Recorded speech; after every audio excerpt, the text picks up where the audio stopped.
We are on. Welcome, everyone. This is the Zoning Board of Appeals in Chatham, Massachusetts. It's October 23rd, 2025. Pursuant to Governor Healy's March 28th, 2025 signing of Chapter 2 of the Acts of 2025, extending certain COVID measures adopted during the state of emergency, suspending certain provisions of the open meeting law until June 30, 2027. This meeting of the Chatham Zoning Board of Appeals is being conducted both in person and via remote participation. Every effort will be made to ensure that the public can adequately access the proceedings provided for in the order. A reminder, persons who would like to listen to the meeting while in progress may do so by calling 1-508-945-4410, conference ID 261-841-288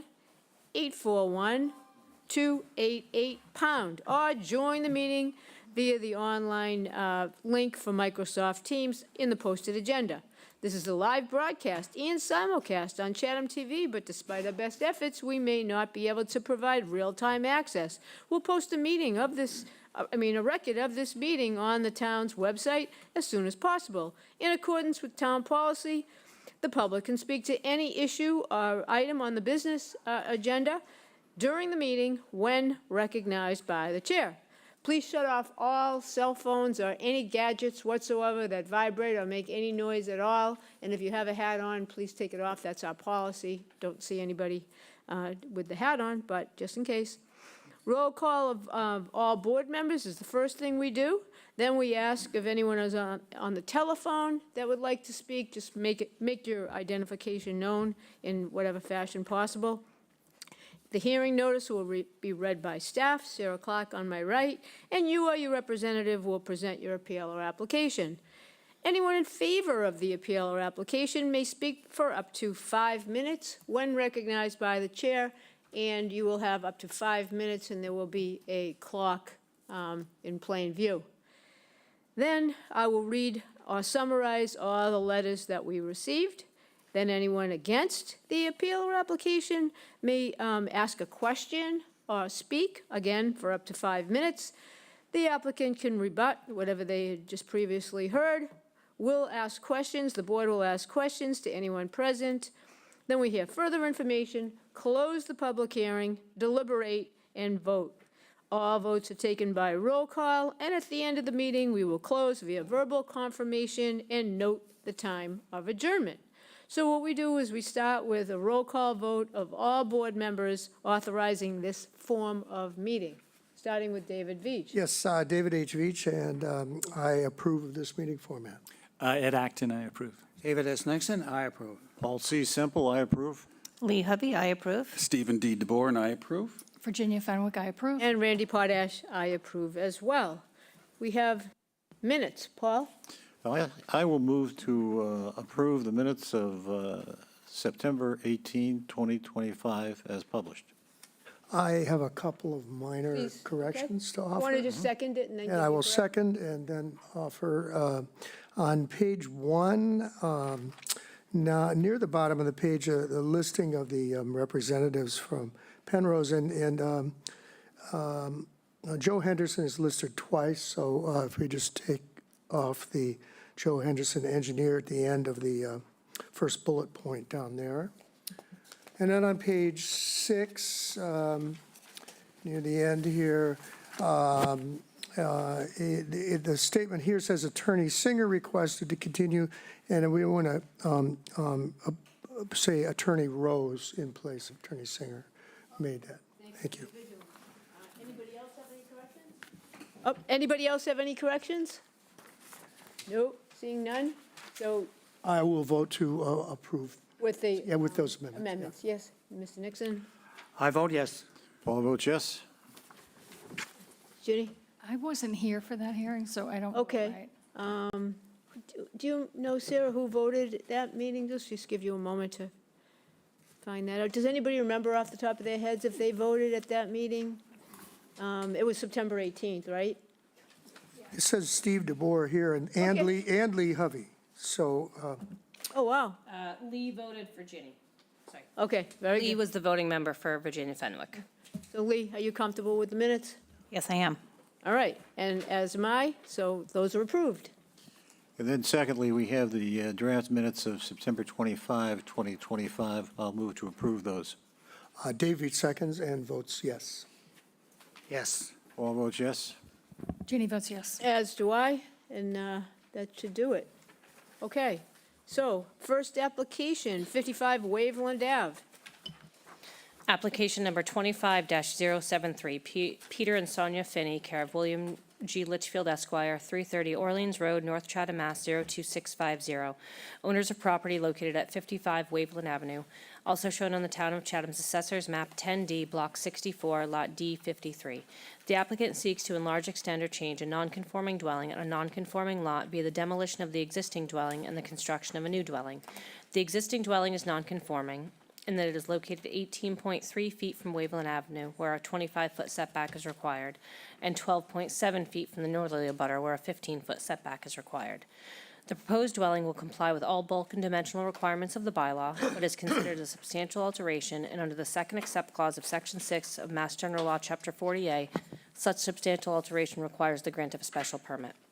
The existing building coverage is 1,747 square feet, 13.5%, and the proposed building coverage is 1,922 square feet, 14.9%, where 15% is the maximum allowed. The lot is nonconforming in that it contains 12,923 square feet, where 20,000 square feet is required in the R20 zoning district. A special permit is required under Mass General Law, Chapter 40A, Section 6, and Section 5B of the protective bylaw. Welcome. Please identify yourselves. Thank you very much, Madam Chairman, members of the board. Bill Litchfield, here on behalf of Peter and Sonia Finney, who are seated to your left. And with me today is Allison Alessi of A3 Architects. As Sarah read in the hearing notice, we are here for a change to a non-conforming house and a non-conforming lot. Those of you who may have known them might recall that this house was the Meyer family house for about 40 years. And after Mr. and Mrs. Meyer both died, the house was sold to the Finneys, who have a long history of visiting the area. They live up in Hingham, but when they're fortunate enough to be in Chatham, they would like to have a house with a little bit more room. This is for eventual retirement, and for the time being, they have 4 children in their 20s, between the ages of 20 and 28, with the distinct possibility of grandchildren, so they would like a little bit more room to accommodate the family. The neighborhood, as you know, is an older one developed in the 1920s, and the house itself, which was built around 1960, is not in the best shape. And as Allison will explain, they considered several possibilities for additions and renovations, but ultimately it just didn't work out.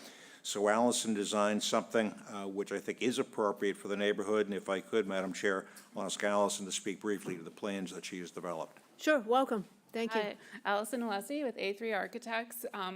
As Bill did mention, we worked on several iterations of more of what I would call an addition and expansion to the existing house. It wouldn't have eliminated the zoning nonconformities, and then we discovered that the existing foundation would not support adding a second floor, and so we went in a new direction, which we're here today with. We're proposing a new house. I think the existing house is around 1,750 square feet. We're proposing a larger house. It's 2,634 square feet. It's 2 stories, but it's on a smaller footprint or a similar footprint. And as Bill said, I think the height is conforming, the setbacks are conforming, and I do think it fits in the scale and character of the houses in the neighborhood. Thank you, Allison. So given you have a rather lengthy agenda, I'll go straight into the criteria if that'd be appropriate. That would be great. The relevant criteria would be even better. Yeah. As to adequacy of site, including building coverage and setbacks, the neighborhood was developed in the 1920s. Most of the houses were built in the 40s and 50s. So almost all of the lots are non-conforming or are in fact double lots. This structure, as we've indicated, is non-conforming as to both street setback and sideline setbacks. If you approve the special permit, you can do so based on a finding that the site is adequate for the replacement dwelling, which will be, again, compliant as to street and sideline setbacks, height, and coverage. As to compatibility of size, on the 3rd page of the handout, you will note that we have a mid-sized lot with a mid-range footprint, but we are the smallest as to either gross floor area, or rather both of gross floor area and living area. If you approve the special permit, the proposed height and coverage remain below the maximum. While the size increases, the gross floor area and living area are lower than some of the other houses in the neighborhood, and the house will certainly remain compatible with the neighborhood. As to the extent of increase in nonconformity, we have those mentioned by Sarah in the hearing notice. There is none. Moreover, all the existing nonconformities, except for lot size, are being eliminated. We're getting rid of the street and sideline setbacks, so this is what we call a Bjorkland hearing. Pardon me, it's the suitability of site. Pardon me, there are no environmental issues. As to scale, siting, mass views, vistas, streetscape, the existing structure at Cape or Cape Ranch, built around 1960, has no particular architectural charm or special features, but what Allison has designed is cited to meet all current requirements. It's essentially an expanded cape with shed dormers, and it's in a neighborhood without any real unified style, but I think it's appropriate. The chair will read later support from the two closest abutters, and in fact, because of the topography of the lot, this house was designed in consultation with a neighbor down below at 64 Vineyard Avenue. There are no views or vistas involved. As to compatibility of use, it had been year-round residential use, and someday, when the Finneys are able to live here year-round, it will be, but in the interim, they hope to come down, not just in the summer, but for weekends. They live in Hingham, so it makes it quite convenient in that regard. As to adequacy of water and sewer, we have town water currently at Title V for 3 bedrooms. We are connecting to the town sewer, which will allow for a 4th bedroom, and I handed out to you a new sheet showing that the home office on the 1st floor will have a 6-foot wide casement opening. There will be no doors installed, and the health agent who had originally raised an issue in that regard has indicated that that is acceptable. The other criteria are not at issue, so I won't go into them. But the question, as you know, is whether the proposed house, which is completely compliant as to street and sideline setbacks, as to coverage and to height, and thereby eliminating both of the existing dimensional nonconformities, will be substantially more detrimental to the neighborhood. I think that you can find that it is not. The petitioners worked long and hard with Allison to design a home that met their needs but remained in keeping with the scale of the neighborhood. Again, they worked with their neighbors to develop plans which were acceptable, and I think they've done a good job in that regard with Allison's help. So in light of the criteria and the plans in this location with this proposal, I think that you can find that the Finneys' proposed new home, which meets all current requirements of the bylaw, is not substantially more detrimental. Either of us or both of us would be happy to answer any questions. Thank you very much. Is there anybody here or online that wishes to speak in favor of this application? Please raise your hand. Seeing none, I will read the correspondences. First, we have the first note from Judith Giorgio, our health agent, on 10/21/2025. I have reviewed the property. I have reviewed the plan to demolish and rebuild the property. The property was ordered to connect to the sewer February 2023. Sewer connection should be a condition of approval. The plan indicates the existing septic system will be abandoned. The proposed dwelling includes 4 bedrooms and an office study which qualifies as a bedroom. The existing dwelling has 3 bedrooms. A 4-bedroom dwelling is permitted with sewer connection according to Board of Health and Water and Sewer regulations. And then she tells us also the office cannot have any doors, otherwise it's fine. Okay, then the neighbor from, let's see, 35 Waveland offers support. They're neighbors, and they support the project, and they're Kristen and John Wozni from 35. And then Mary Swaney and Michael Swaney from 44 Waveland also write in support, and they have seen the plans, and they are directly across the street, and they think it'll be a very positive upgrade to what now exists. Is there anybody? What else? There should be one more. Oh, okay. One more. Oh, all right. This one's kind of faded out. October 11th, we received a note from Barbara Schmidt. She owns the property on 84 Vineyard Ave, and they're willing to support the application for more living space. We have seen their plans. We're nearby abutters. And they don't see any negative consequences there either. All right. That concludes the correspondences. Is there anybody here on Microsoft Teams who wishes to speak against this application or has a question? No. Questions from the board? Lee? No questions. Steve? Just one simple one. Is there any external mechanicals, air conditioners, generators, anything like that proposed? Yeah, there would be external generators. We didn't show those on the site plan, but they would all be conforming. Okay. Okay, because they have to We be as well. appreciate the reminder, Mr. DeBoer. We like you, but we don't want to see you again. Okay. No, that's Lee's job anyway. All right, thank you.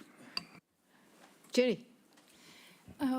You mentioned that it'll be 4 bedrooms when the sewer gets there? Correct. When is that scheduled? There is actually imminently, as part of the reconstruction, the sewer line has been run down there. There's a pumping station a little bit to the east, and we will be connecting. Because you're proposing 4 bedrooms. Yes. Okay, 4 bedrooms. And then you're probably aware of the fact the gross floor area on the ad or the application was wrong. It was the Incorrect. footprint. Yeah, the gross floor area, that was actually the coverage. I didn't do the application, but the Yeah. gross floor area is as indicated on the sheet at the end of the handout. And that doesn't create any problems because that's, advertised, that's what was advertised. No, that number was not included in the legal ad. Sarah is typically and inevitably efficient. Okay, and then maybe, Allison, this is a question for you. The height is only a few inches from the maximum. Is there, what are the ceiling heights of the first and second floor? I mean, was there, I take a second glance at almost the maximum height, especially in an older neighborhood. Now, I know the house right across the street, right across from this applicant, is quite tall. But most of the other homes in the neighborhood, and Mr. Litchfield, your chart kind of supports that, are a little smaller. So I just wanted to ask about the height. Yeah, it is a little bit of a sloped lot, so we had to take that into account. There is this tiny portion on one side where we're working with the grade to create a walkout. So that is one thing we have to be a little creative with the height. The ceiling heights on the first floor, I believe, are 9 feet, and they are 8 feet on the second floor, then sloping up on those dormers. But I'm confident we can meet the exact height requirements. Okay. As the board knows, because of the way Chatham's bylaw calculates height, when you have a sloping lot, it can appear worse than it actually will be. Yeah, I did notice that in the back. Okay, thank you, that's all I have. Questions, Mr. Veach? I have no questions. Mr. Acton, questions? No questions. Mr. Nixon? No questions. And Paul? No questions. And nor do I. So, Paul? I'll move to close the hearing and move into deliberations. Dave Veach seconds and votes yes. Yes. All votes yes. Ginny votes yes. As do I. Okay, deliberations. Mr. Nixon? I have no reason to believe this would be detrimental to the neighborhood in any way, shape, or form, so I would support it. Okay, Mr. Veach? Yeah, it's a nice design, fits the neighborhood just fine. I think it's, and it eliminates a couple of nonconformities, so I think it's great. Yeah, support it. Ed? Yeah, I agree. Nice full dormer cape. I think it'll fit in well with the neighborhood. And Lee? I agree. I think it meets our criteria and will be very nice in the neighborhood. And Steve? I agree with all the previous. Ginny? Yeah, I agree with my colleagues. As I mentioned, I had a little second glance at the height, but I think it's fine.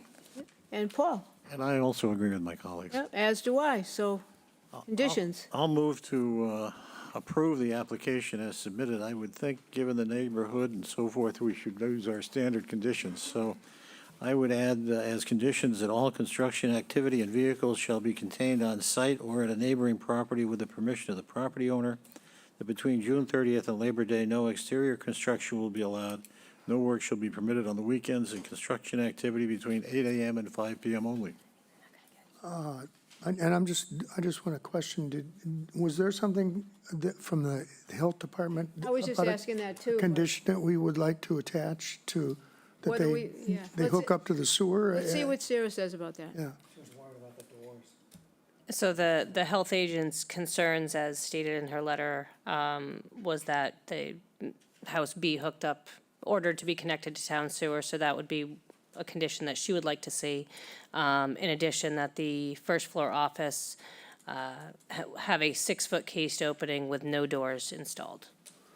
right, and we see from the plan that they addressed that part, but it seemed to me she was suggesting that we put a condition on that it tie into the sewer.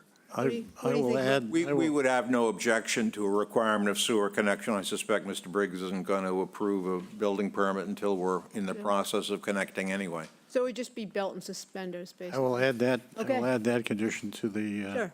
list of conditions then. So David seconds and votes yes. I vote yes. All vote yes? Ginny? Ginny votes yes. As do I. It's unanimous. Very much. Thank you. Thank you. Thank you very much. And whenever Sarah's ready, we're going to go, looks like we're going to,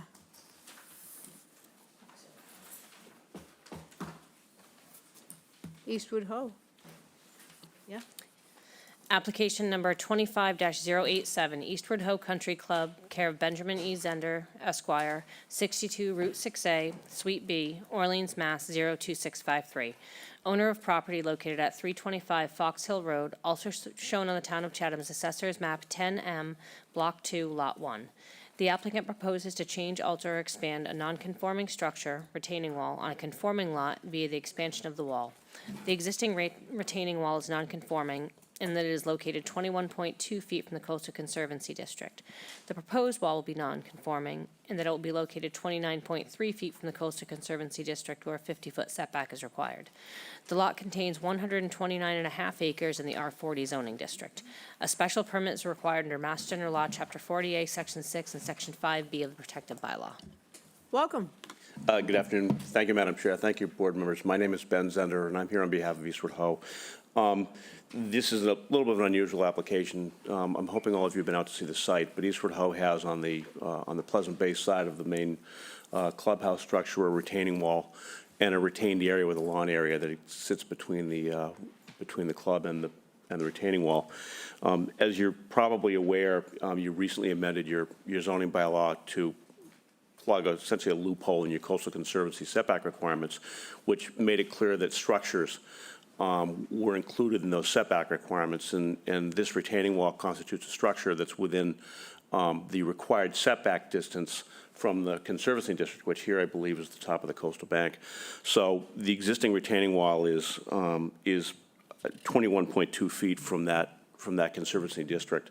What the club is proposing to do is to extend that retaining wall on the east side, approximately 15 feet. And what that will allow them to do is to install a handicap ramp that can bring patrons of the club up from the driveway that runs along the east side up to that retaining wall area.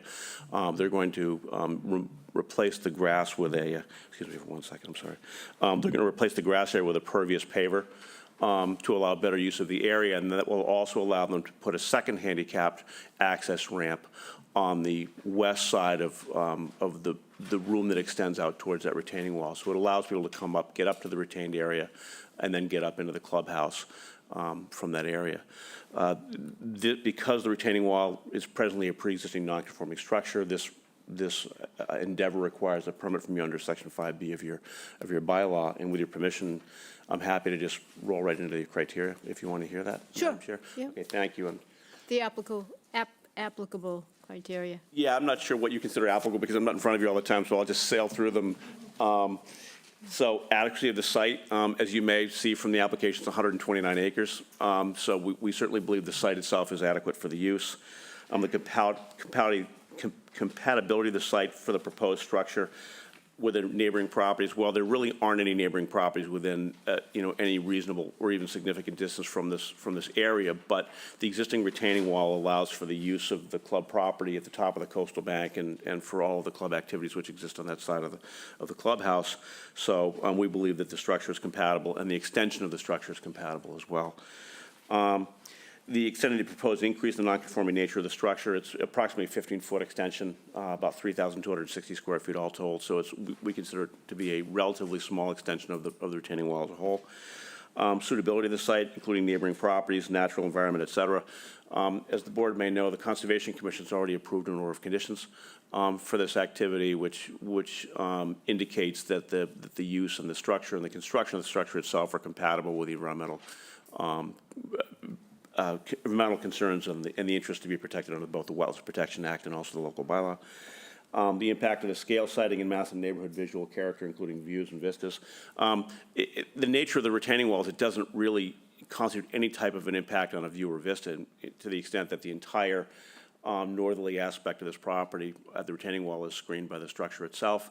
The neighborhood doesn't really have a view of this structure. If you're looking from Pleasant Bay up, you're going to be looking at the woods and the trees. Feel free to move me along, Madam Chair. I think that looks good to me. Yeah, okay. Yeah. No noise and litter. No noise, visual no noise and impact. litter, no visual impact, and with a little help from my brother, Mr. Litchfield, I now know that I should ask you, or represent to you, that this doesn't pose a substantially more detrimental impact on the neighborhood and the interest to be protected than the existing structure. And so I'm hopeful with those statements. I can answer any questions. I forgot to tell you that Sean Riley from Ty Bond is on the screen. He can answer any detailed questions about either the structure or the land form for the board. Okay. And thank you. Thank you. Is there anybody here on Microsoft Teams who wishes to speak in favor of this application? If so, raise your hand. No. I will now read the correspondences. There are two. Conservation Commission tells us on September 30th, 2025, that as to 325 Fox Hill Road in Chatham, the applicant submitted a notice of intent. The project was heard, and it will be conditioned to meet all applicable laws. As to the next correspondence from Judith Giorgio, she has no concerns about the retaining wall, and she is our health agent, and she submitted this on October 21, 2025. That concludes the correspondences. Is there anybody here that has a question or would like to speak against? Or anybody online, same? No? All right, questions from the board. Mr. Nixon, I have none. does anybody? Okay, yep, sorry. I'll Lee? move to Oh, wait a close. minute, Lee has a I'm sorry. question. I have one. Go ahead. I just, quick question regarding the patio that's going to be extended. Is that going to be at the same level as the existing? I believe it is, and I'll let Mr. Riley answer the question. He's nodding his head, yes, it will be at the Okay. same level. Yes, it will be.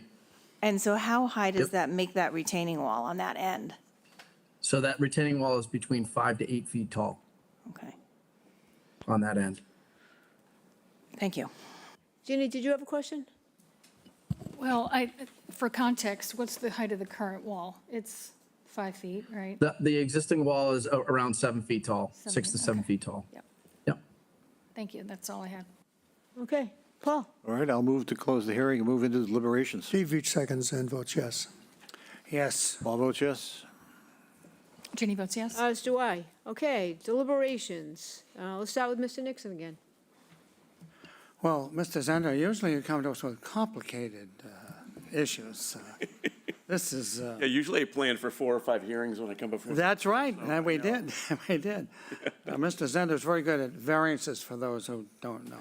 At any rate, I can see no reason not to accept this and vote yes. This is just something the club feels they wish to do, and they should be allowed to do it. Thank you, Mr. Nixon. Yeah, and Mr. Veach? I concur with Mr. Nixon, surprisingly. Thank you, sir. Ed? I have no issues. I presume there'll be some type of railing or something to prevent people from. Yeah, the building code requires a structural right. Mr. Briggs can tell you exactly, but over a certain number of inches requires a railing. And there is a railing presently on the existing retaining wall. Okay, thank you. Yeah, and Lee? I agree with my colleagues. I think it's going to be a nice addition.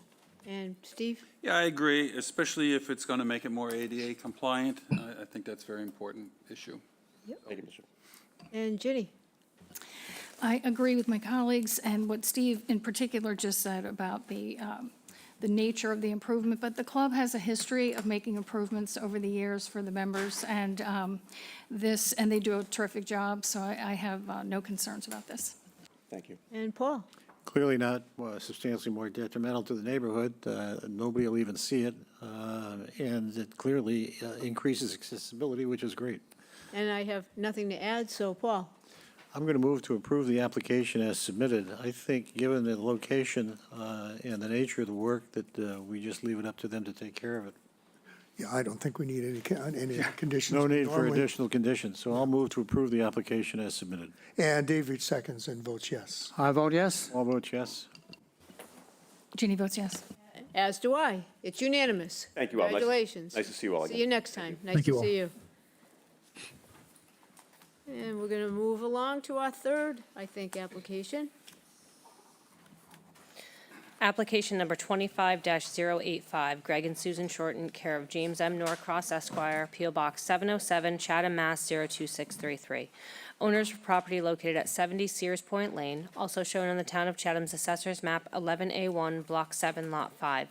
The applicant proposes to construct additions to a nonconforming dwelling on a nonconforming lot under Section 7B20 Historic Preservation Incentive. The existing dwelling is nonconforming and that it is located 14.1 feet from the Coastal Conservancy District. The proposed addition will be nonconforming in that it will be located 14.2 feet from the Coastal Conservancy District, where a 50-foot setback is required. The existing building coverage is 2,781 square feet, and the proposed building coverage is 3,067 square feet, where 2,850 square feet is the maximum allowed. The lot is nonconforming in that it contains 0 feet of frontage where 150 feet is required and contains 31,340 square feet where 40,000 square feet is required in the R40 zoning district. A special permit is required under Mass General Law, Chapter 40A, Sections 6 and 9, and Sections 5B, 7B, 20, and 8D2B of the protective bylaw. Welcome, and this is the first time we've had this sort of application, so congratulations. Lucky us, yeah. Yeah. Good afternoon, Jamie Norcross representing Greg and Susan Shorten. Susan is in the audience in the back today. Greg is logged in online. With me is Leslie Schneeberger, the architect for the project. Leslie's going to run through the design and some of the history of the property for you in a moment. I just want to touch on some of the nonconformities and then a little bit of background on the historic preservation bylaw, since it is the first time you've had an application under this particular section. So the Shortens purchased this property just about a year ago in December. They've been working with Leslie on renovations to the building. The main goals are creating additional living area in the home, which Leslie will touch on, while maintaining as much of the historic architecture and design of the home as possible. The property is non-conforming. It contains just over 31,000 square feet of area with just shy of 22,000 square feet of buildable upland, which will be important, as you'll hear, in the R40 zoning district, and it has no frontage. Existing structure is non-conforming as it's located within the setback to the Conservancy District, which is the coastal bank that you see on Stage Harbor, but meets all other dimensional setbacks. The main part of the application today, as you'll hear, relates to building coverage. The existing building coverage for the dwelling is 2,781 square feet. While as I said, the lot area is 31,000 square feet, Chatham bylaw only counts buildable upland toward the building coverage calculation. Therefore, with just shy of 22,000 square feet of buildable upland, the bylaw limits the overall building coverage to 2,850 square feet. As a result, this house would only be allowed to add about 70 square feet of building coverage, based on the dimensional requirements of the bylaw. The proposed addition as part of the application today, while not large in size at 286 square feet, does result in the total building coverage increasing to 3,067 square feet, which of course is higher than the 2,850 square feet allowed by the dimensional requirements of the zoning bylaw. So when it was determined that we were over the 2,850, we talked about options. One option was a variance. And as I explained to the Shortens and talked about with Leslie, this board obviously strictly interprets the variance requirement, so the likelihood of success was not very high on a variance requirement for building coverage. So as a real credit to Leslie and her team, they dug into the bylaw and started looking at the historic preservation section, which was adopted by town meeting back in 2022. And so the more we read and looked at the language of the historic preservation bylaw, we felt that the proposal in this house truly fit the intent and spirit of that bylaw.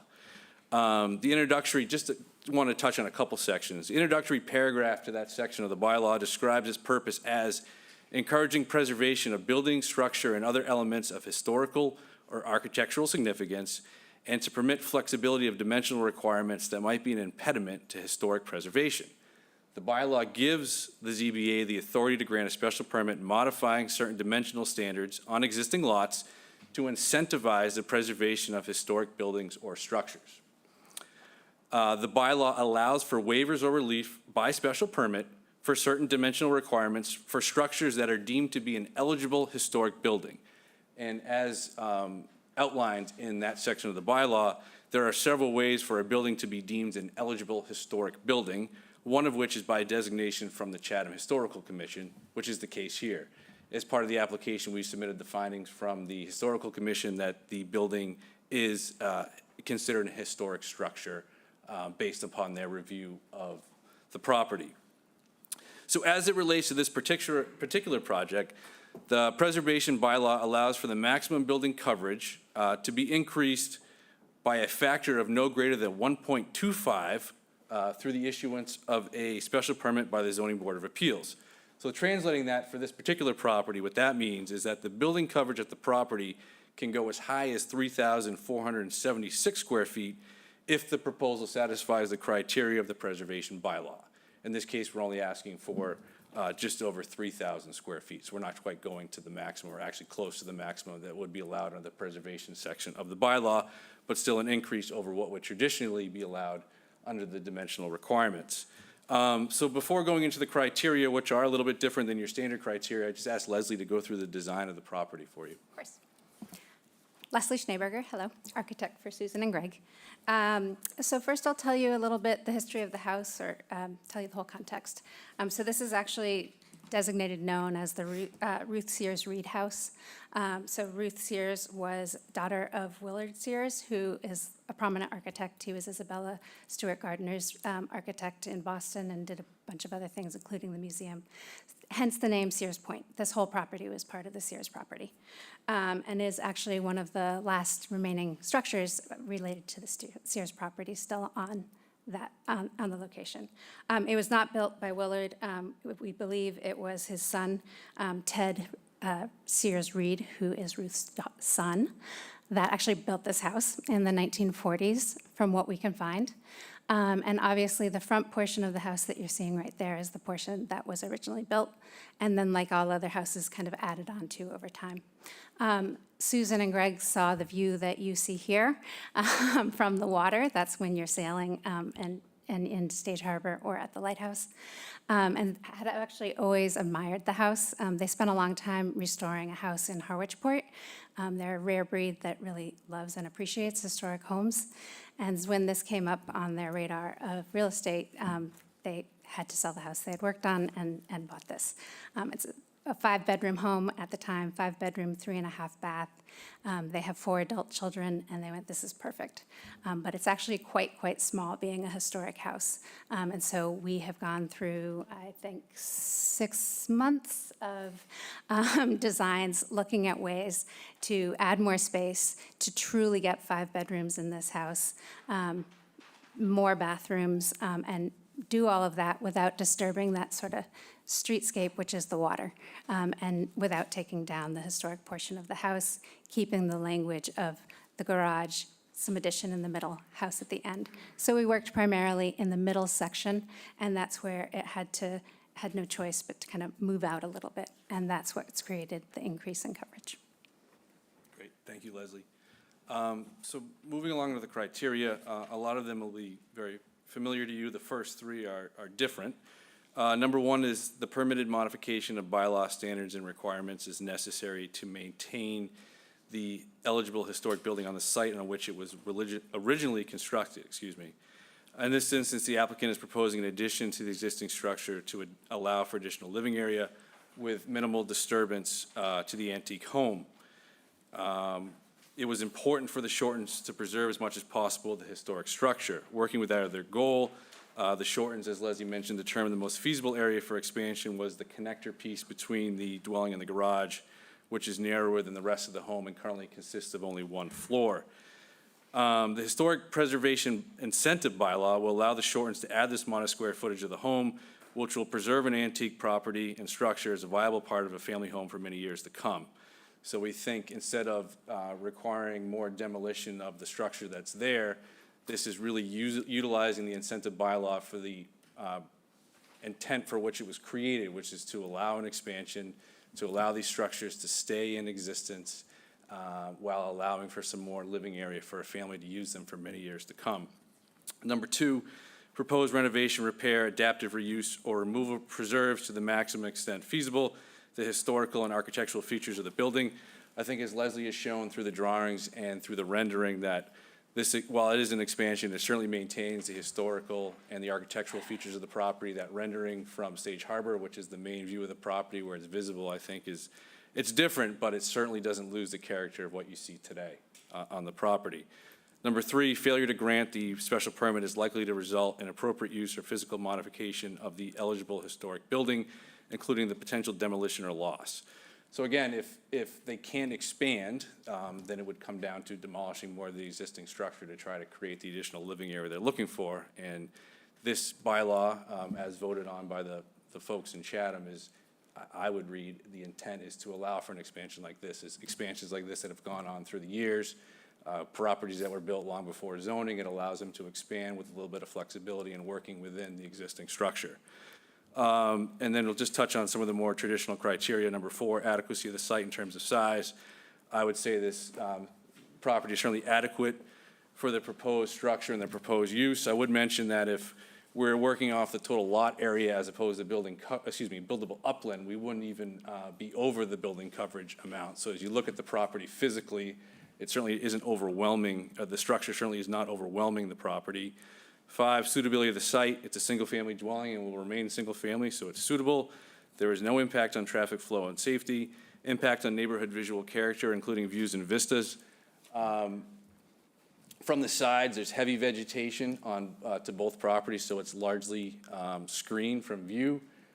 The most important vista is from Stage Harbor, and again, as I mentioned, while it's changing, I don't think it's doing so in any sort of detrimental fashion. Adequacy of methods of sewage disposal, source of water supply and drainage. It has an appropriate Title V system, town water, and there's no issues with drainage.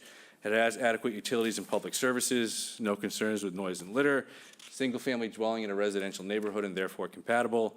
And lastly, impacts on the natural environment. This has been before the Conservation Commission, and they will be issuing an order of conditions for the project at a meeting I believe in November. So lastly, I just mentioned, one of the conditions that's attached to the approval is that the Shortens will need to record a preservation restriction with the Registry of Deeds, which runs with the property in perpetuity. And so we provided a draft for that. There was no form, so we just sort of created that. I think it touches or hits on all the criteria required by the zoning bylaw for the restriction. So to mention, there are strings attached. They are tying this property to this restriction forever. So again, they are committed to this change. They're committed to maintaining the structure in a historic fashion as much as possible. So with that, we'd be happy to answer any questions. Thank you very much. Is there anybody here on Microsoft Teams who wishes to speak in favor of this application? If so, please raise your hand. Seeing none, I will read the correspondences. There are three. And the first one is from Christina Bassett from the CHC, and they found Sears Point to be historically significant, but the changes do not materially diminish the significance, so they did not impose a demolition delay. And that was October 22, 2025. Judith Giorgio, our health agent, on October 21, 2025, had no issues with the remodel and the existing 5-bedroom dwelling to remain 5 bedrooms. And then the Conservation Commission on September 30th, 2025. The project is scheduled for an order of conditions on November 5th, when it will be conditioned to meet the performance standards. And that concludes the correspondences. Is there anybody here on Microsoft Teams who wishes to speak against this application? Yes, sir, or has a specific question, one or the other? Specific to this application, hopefully. Guess you guys are getting to start to know me. Brian Phillips, 374 Orleans Road. I understand the the new bylaw we passed in order to keep things historic, but, I think a lot coverage in a coastal conservancy district is an issue. And I think it sets a bad precedent to kind of use this as a loophole to get, to expand in a coastal conservancy district, which, when you build non-permeable services, doesn't allow, to the floodwaters to mitigate properly. So I definitely think you guys should take a hard look at this, and I'm against this project because it's being used as a loophole. Thank you. It's not a loophole because it's the law. But is it, Loopholes are when it's not the law, but they find a way to get around the law. This is the law. understood. I do think the intent was not to expand lot coverage in a coastal conservancy district or within the setbacks. I think this is fine for, when it doesn't interfere with coastal conservancy stuff, but in this case, I do think it's an issue. Thank you. Thank you, thank you. Let's see, anybody else wants to speak against or has a question? Anywhere? Online, in the audience? No, no, no. Okay, would you like to rebut anything? Oh, no, that's Counsel? okay, Beth. No? Okay, very good. Questions from the board then? Mr. Nixon, we keep starting with you today. Why not? I don't have any questions, but since I can see this from my cottage that I live in on Stage Island, every time I go outside, I make sure it's still there. And it really pleases me that, Leslie, you could figure out how to work this, and for the owners, and it's wonderful. Okay, Ed, No questions. questions? And Mr. Veach, any questions? No, I have no questions. And let's see, Jenny, any questions? No questions. Steve?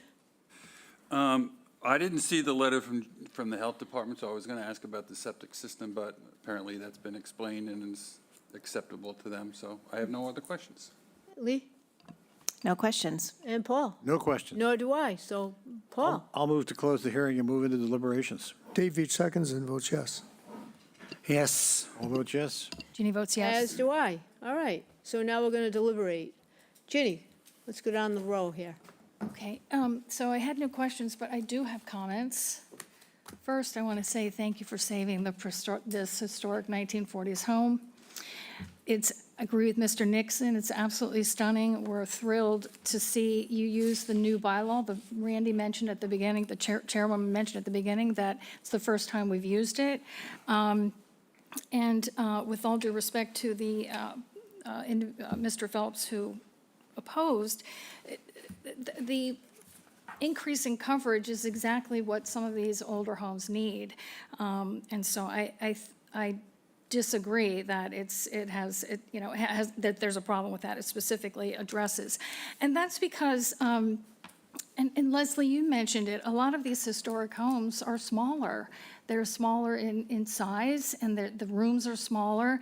And I think one of the problems with the preservation of some of these homes is that they don't meet today's needs, and so folks go immediately to building new. So I did start by saying thank you for saving the home. It's not an insignificant thing to do. It is costly. It requires an excellent architect, and Jamie, you did a great job of outlining the new bylaw. Well, it's not really new. You mentioned 22, but it's the first time we've used it, so it's new to us. Very well done, and I would support it. And Steve? No, I think it's a great project also. I'm glad to see that the house is being preserved, deed-restricted preservation, so I think it'll be that way in perpetuity. I think it's a great project, and I'm looking forward to seeing the end result. And Lee? Yeah, I agree with my colleagues. Great project. So happy that this historic preservation bylaw is being used. Maybe more people will hear about it and use it as well, because it's very important.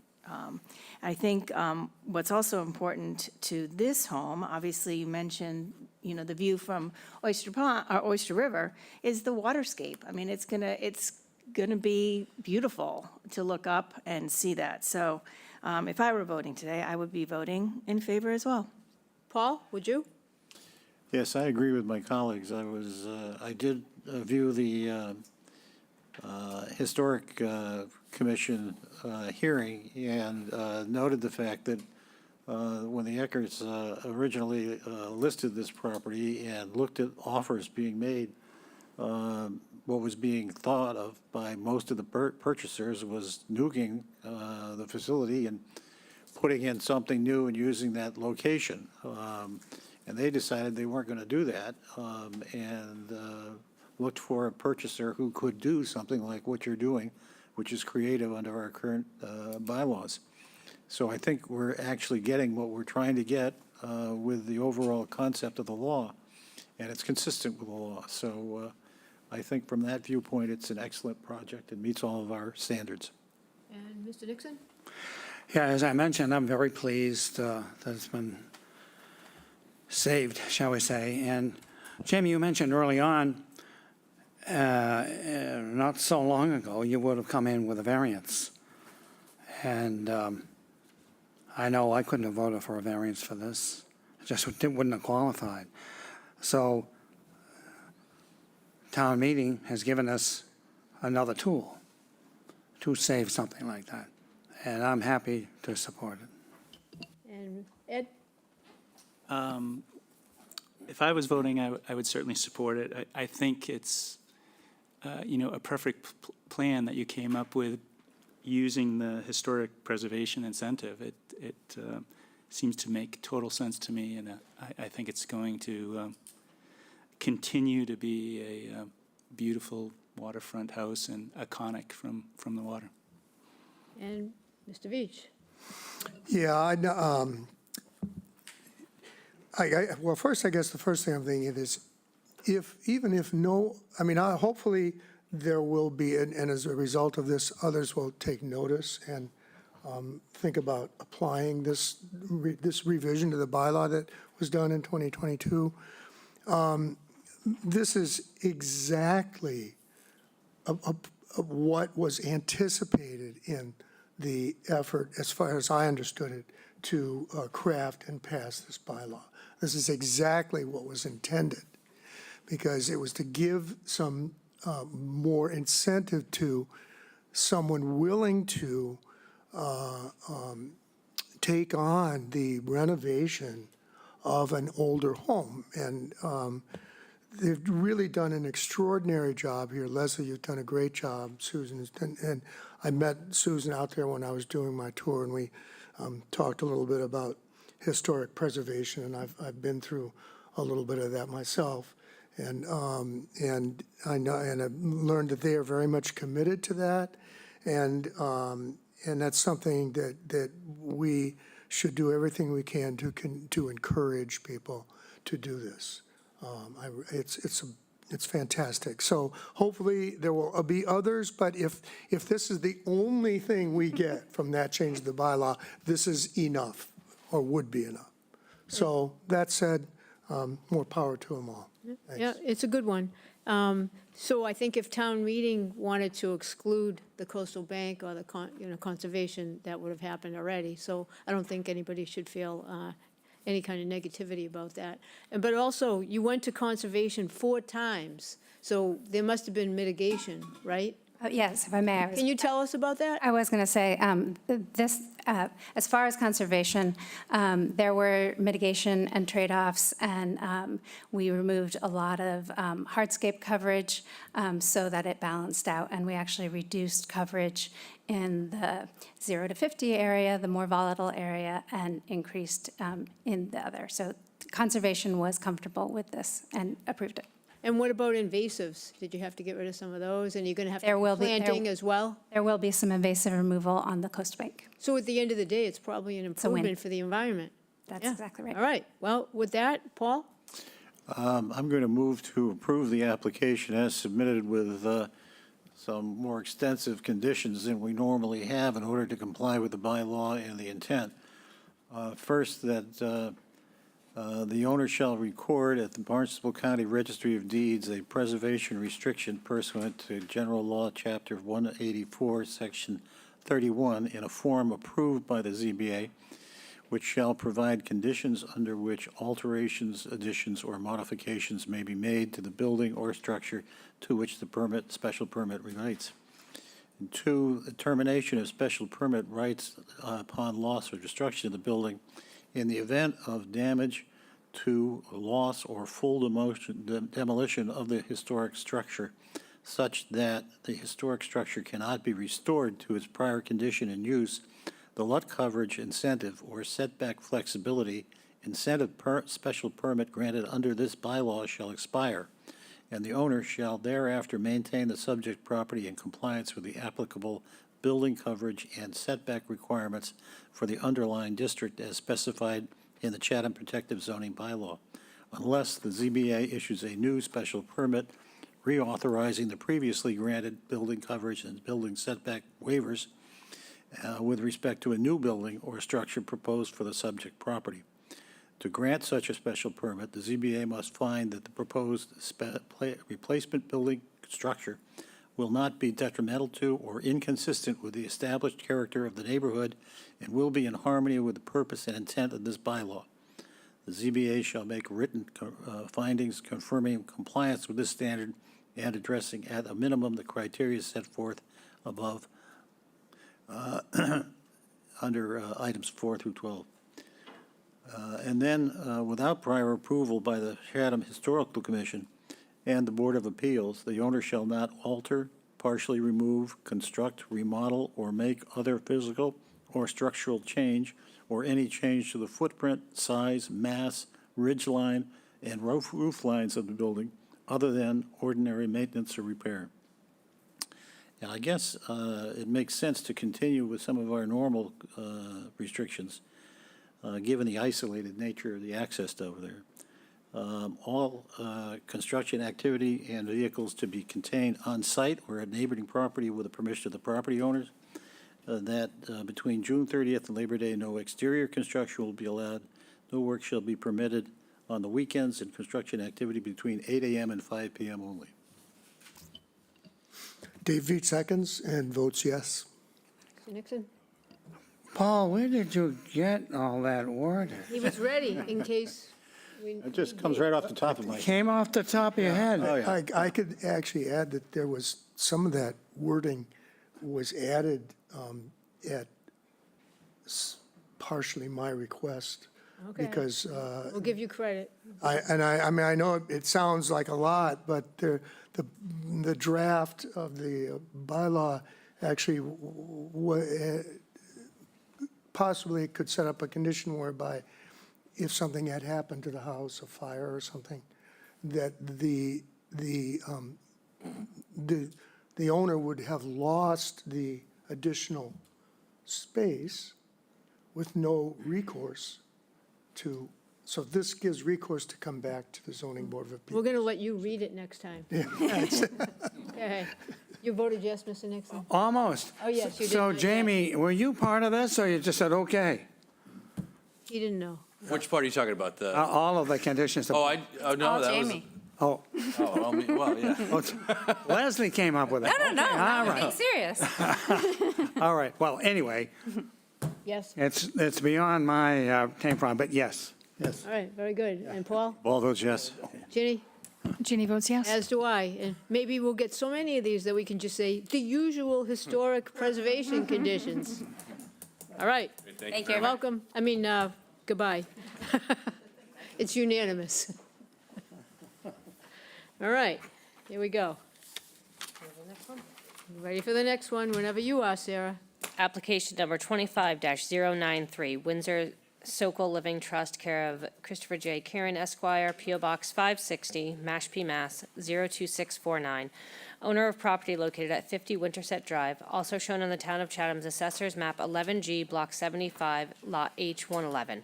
The applicant seeks to enlarge, extend, or change a non-conforming dwelling on a non-conforming lot via the conversion of the existing garage to habitable space, and under the second except clause of Section 6 of Mass General Law, Chapter 40A, requires the grant of a special permit.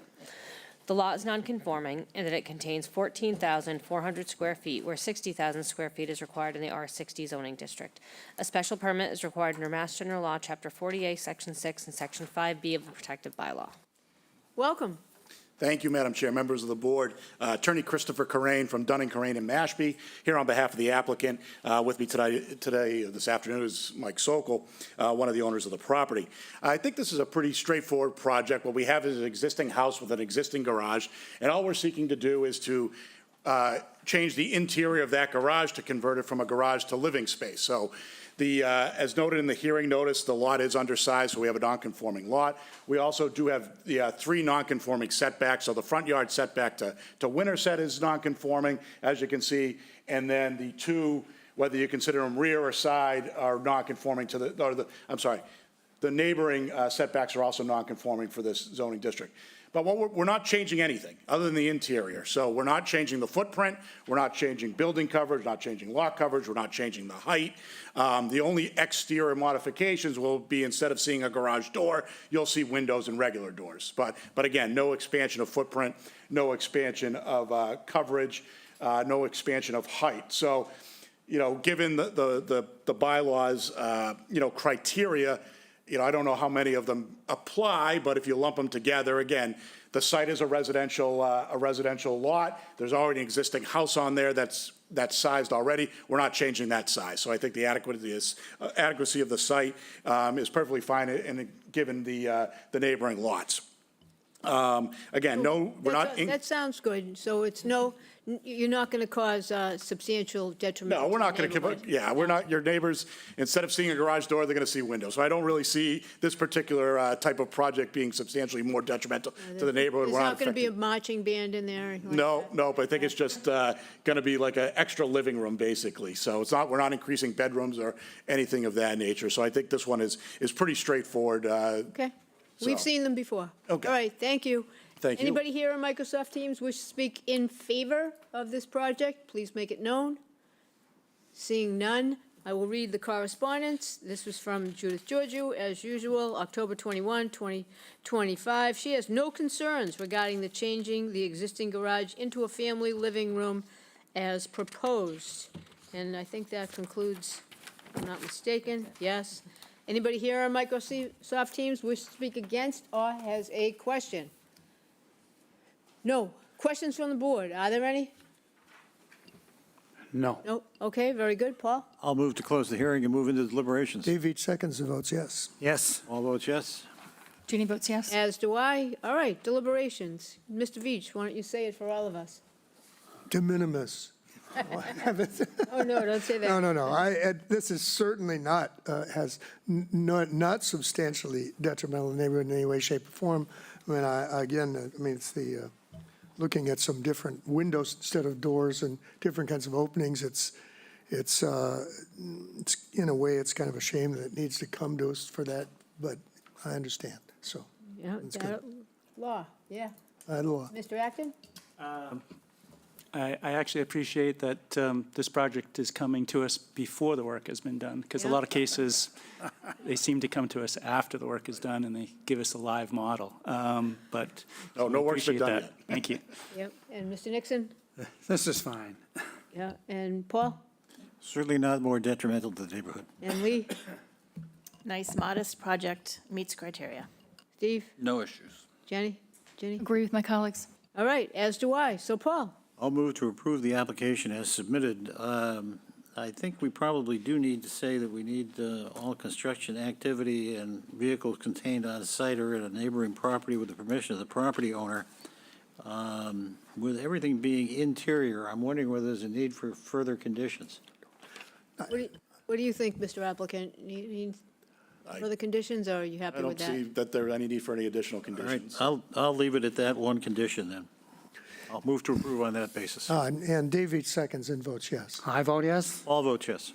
Ginny votes yes. As do I. It's unanimous. Congratulations. Thank you so much. I Nice to appreciate see your you. time and consideration. Thank you. All right. Okay. We are moving along here. Application number 25-067, Thomas and Jill Madigan, care of James M. Norcross Esquire, P.O. Box 707, Chatham, Mass. 02633. Owners of the property located at 22 Shady Acres Drive, also shown on the Town of Chatham's Assessor's Map 7E Block 2, Lot R1. The applicant proposes to change, alter, or expand a nonconforming dwelling and a nonconforming lot via the construction of additions. The existing dwelling is nonconforming, and that it is located 2.5 feet from the southerly abutter. The proposed addition will be nonconforming, and that it will be located 2.4 feet from the southerly abutter where a 15-foot setback is required. The existing building coverage is 878 square feet, 8.3%, and the proposed building coverage is 1,214 square feet, 11.5%, where 15% is the maximum allowed. The lot is nonconforming, and that it contains 10,525 square feet, where 20,000 square feet is required in the R20 zoning district. A special permit is required under Mass General Law, Chapter 40A, Section 6, and Section 5B of the protected bylaw. This was continued from August 28th, 2025. Welcome back, Mr. Norcross. Thank you. Good afternoon. Madam Jamie Norcross. Chair, if I Yes. could just address the board briefly, I did not participate in the hearing on the 28th, and the board went through half of the hearing at that time, so I'm going to recuse myself from this condition. Sure, and case. then, Steve was the voting member on that day. okay, then, Steve.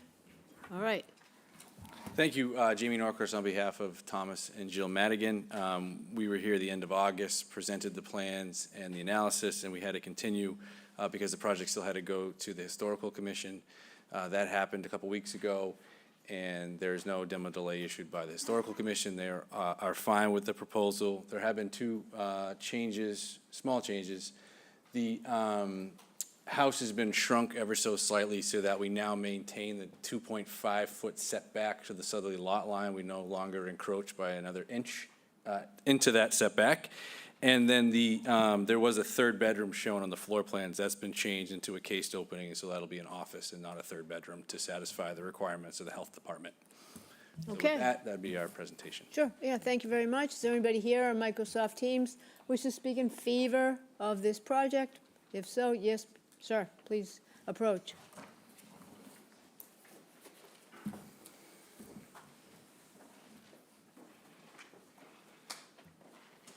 Brian Phillips, 374 Orleans Road. I know this project's a little squirrely with the setbacks and stuff, but this is for year-round residents, and all the neighbors really like them. And I think it would be, I think it's a good project for these people. Thank you. Thank you. Is there anybody else that would like to speak in favor? Seeing none, I will read the correspondences. There are two from our health agents and from the historic. So the CHC found this home to be not historically significant and thus did not impose a demolition delay, and that was received on October 23rd, 2025. And Judith Giorgio tells us on 8/21/2025 that the revised proposed site plan and building plan for this property is acceptable to the Health Division. The property will remain a two-bedroom dwelling, and the additions will not encroach on the septic system. Thus, she has no concerns. Is there anybody here that would like to speak against or has a question? No. Questions from the board? Ginny? So Jamie, I know we saw this the first time in August. It's two, just want to make sure that I'm looking at any changes that you made.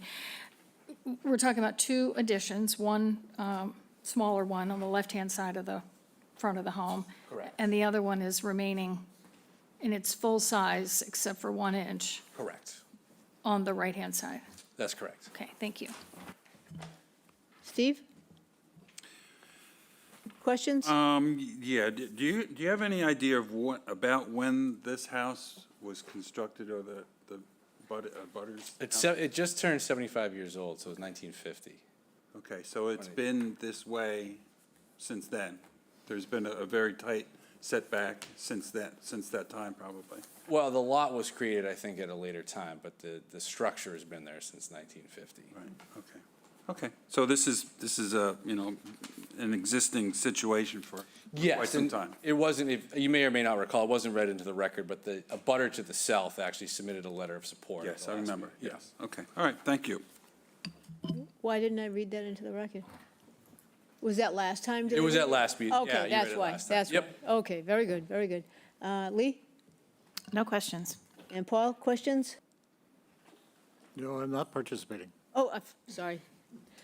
Mr. Nixon, questions? No questions, and my one concern was that setback, and thank you for changing that. And Ed? No questions. Mr. Veach? No questions, nor do I. Okay, so, Mr. Veach? Yes, I'll move to close the hearing and move into deliberations. I second that. Vote yes. And you vote yes? I vote Mr. yes. Veach? And, let's see, Steve? I vote yes. I vote yes. As do I. Okay, now deliberations. Steve? Well, I think this is a good project. I think it's not making it any worse than it already is, and it's giving them a little bit more living space. I think it's fine. And Ginny? Well, I'm sorry, I don't agree that it's not making it worse. It's not coming out any further, but you're adding 13 and a half feet of what was way too close years ago. It's kind of, in my mind, I want to hear what the rest of my colleagues have to say, but I think it's making a bad situation worse by being so close to the neighbor. And there is I understand there's a setback, a septic in the back, which maybe was part of preventing some of the addition consideration to be on that side, but there's just so much property there that I wish they could contemplate not adding 13 additional feet of such a small setback to the neighbor. And I understand the neighbor doesn't object, but, because it's in the back of their property, but I just, I don't like it. Mr. Veach? I don't share that concern. There's a property that was, building was constructed before zoning existed in the town of Chatham. They divided the property at some subsequent point. They made an adjustment so that they weren't encroaching any closer to that neighbor. I can't in good conscience. I had no problem with it the first time around. I think they've improved it slightly, and I living in one part of town where, buildings proximate to the property line are not uncommon. And I actually own a building in another part of town where the two sides of our property lines are party walls. So they're buildings against each other. And people don't have a problem with that either, so I don't have any problems with it at all, thanks. Mr. Acton? If it was my property, or if I was building this property or advising the homeowner, I would advise them to move it. There's plenty of room to do so, but I feel they're well within their right to keep it where it is if they want to. If I were voting, I would say that it would be allowable. Yep. And Mr. Nixon? Yeah, in the perfect world, you'd pick it up and move it, but it's not in our purview to suggest that people spend that kind of money. And it has been here since, I'm sorry, Jamie, did you say 75 years? The building is 75. Yeah, okay.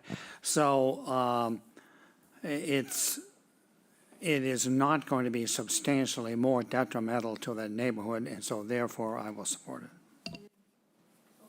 Lee?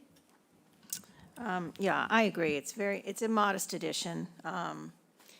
It's not going to be substantially more detrimental. Yeah, and I'm going to support it too, and I would also say that it would be nice if the town meeting got a proposed bylaw that said if the people that want to do construction are year-round residents. Wouldn't that would really be cool, and maybe that would be helpful to the cause. So anyway, it's not possible to me that this could be substantially detrimental to that neighborhood. So, Mr. Veach, can you move to? Right. I will move approval of the application as submitted. I don't think, and I think that conditions, our normal conditions would apply, that all vehicles remain on site or with the, I'm not prepared to do my reading Oh, here. that's okay. Yeah, we caught you by surprise, so. Yeah, here, let me find. Maybe Paul could pretend he's here just to. No, I already burdened Paul inadvertently earlier, so let me take the, Yeah, I they're right believe on I the- found it. yeah. So all construction activity and vehicles shall be contained on site or at a neighboring property with the permission of the property owner. And that is a pretty tight neighborhood, so certainly between June 30th and Labor Day, no exterior construction will be allowed. No work should be permitted on the weekends. Construction activity between 8 a.m. and 5 p.m. only, with those conditions. And Mr. Nixon, I second, second it and vote yes. and Mr. I vote yes. And you vote yes, and Steve, Steve votes yes. Jenny? My colleagues have persuaded me. I will All vote right, yes. very good. And as do I, so it is unanimous. Congratulations. Thank you very much. Yep, we'll see you next time. Does anyone need a break before we go to, I kind of do, just for a minute. 2-minute, 5-minute break. Thank you.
We are back.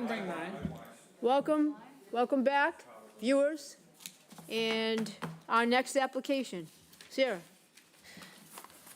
Application number 25-062, Monomoy Rips LLC, care of William F. Riley Esquire, P.O. Box 707, Chatham, Mass. 02633.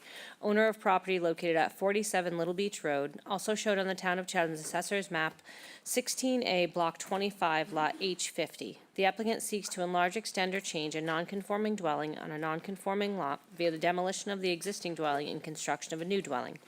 The existing dwelling is non-conforming, and that it is located 30.4 feet from Little Beach Road, 13 feet from an unnamed way, and 2.2 feet over the southerly abutters property line, and entirely within the Coastal Conservancy District floodplain elevation 13. The proposed dwelling will be non-conforming, in that it will be located 19 feet from Little Beach Road, and 12.7 feet from an unnamed way where a 40-foot setback is required. 0.1 feet from the southerly abutter where a 25-foot setback is required, and entirely within the Coastal Conservancy District where a 50-foot setback is required. The existing building coverage is 659 square feet, and the proposed building coverage is 730 square feet, where 2,800 square feet is the maximum allowed. The lot is non-conforming in that it contains 0 square feet of buildable upland where 20,000 square feet is required, and contains 4,972 square feet of land area where 40,000 square feet is required in the R40 zoning district. A special permit is required under Mass General Law, Chapter 40A, Section 6, and Section 5B of the Protective Bylaw. This was continued from August 14th, 2025. Welcome. Good afternoon, Bill Riley on behalf of Monomoy Rips. The Henkel family, Rod and Terry, are here today. I'm assisted by Aaron Levin, who's with Hucker Architects. Dave Clark is our engineer. He's available if you have any questions. And Teresa Sprague at our planting, and she'll be doing a presentation as well on the planting issue. So since the last time we were here, oh, by the way, who's voting? Who's voting? Just want to make You're sure. voting, right? Yeah, Paul's voting. Okay, great, all right. So Paul, you missed a brilliant Yeah. representation. But he last signed time. his firstborn away, promising that he did that. so. Okay, so since that meeting, there were a lot of concerns about height of the building and size of buildings. So Dave Clark did a lot of work, and can you put up the colored? Yeah, thank you. Did a lot of work regarding the heights of the buildings in this area. Now, we used to call it the Horn Cottages area, but you know, if you go down there today, if you can find a Horn Cottage, you're lucky. So many have been modified and improved and brought into compliance with the FEMA requirements. But, so the remarkable thing is that there are a lot of houses in here. Some have been modified, some not. But most of the ones that have been modified, I was astonished to learn, are essentially 20 feet high from the first floor to the ridge. I mean, you go through all these properties. So so you start on the Scallop Terrace, the first floor elevation at that time was, required to be 1 foot above the floodplain, which is 13, so it's 14. So the height of the ridge is 34. And if you go through the neighborhood, so number 8, number 2, and number 16 are all exactly 20 feet high. The 16 came in when they had to be 2 feet above the floodplain. And so the first floor is 15 and the ridge is 35. And if you go through the neighborhood, that's what you see. I mean, to me,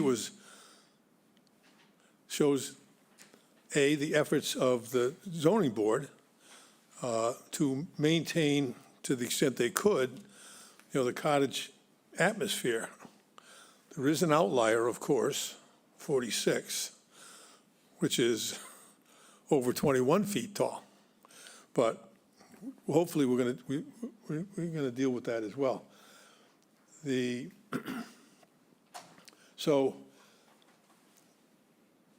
our zoning bylaw prohibits buildings being more than 30 feet above the lowest adjacent grade. So our two structures are 30 feet as measured from the lowest adjacent grade. But we have to start with the first floor elevation at 15 because the FEMA requirement and the building code requirement are now that we have to be 2 feet above the FEMA floodplain. And so the house we're presenting right now is 19.8 feet from the first floor to the ridge. So effectively 20 feet, like all the other houses in the neighborhood. So I'm going to ask, we did make some changes in the design as a result of our last meeting.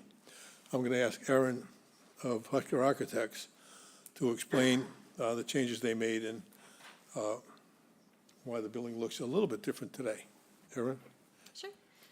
I'd like to start by saying at the last meeting, we really appreciated your comments and how much you like the overall design. As we mentioned before, we're designing a house, a year-round home for the Henkels and their extended family. It's been important for us to preserve the character and design of the home and for it to fit comfortably within the neighborhood. We were able to do that by reducing the footprint and the building height from the previous submission, and Bill's going to present those numbers to you after. We're proposing materials such as Alaskan yellow cedar and board form concrete that will weather and gray out and fade into the landscape. And we feel these homes are designed and will fit beautifully into the fabric of the neighborhood. Thank you. The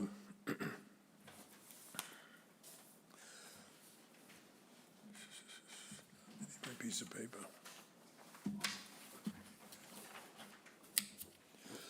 So we've attached several sheets to the zoning bylaw analysis we usually do, and we have the gross floor area, which was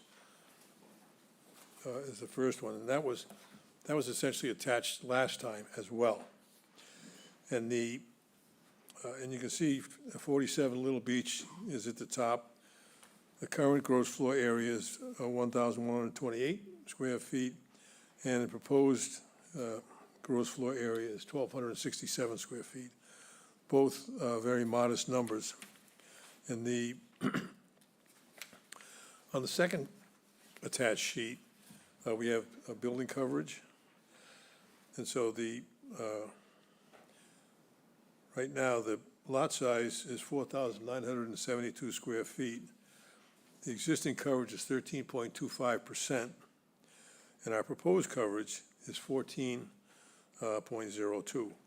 So again, a very modest increase in the size of the building in terms of building coverage. And again, on the last page, that's where we've put all the numbers for the heights of all the buildings.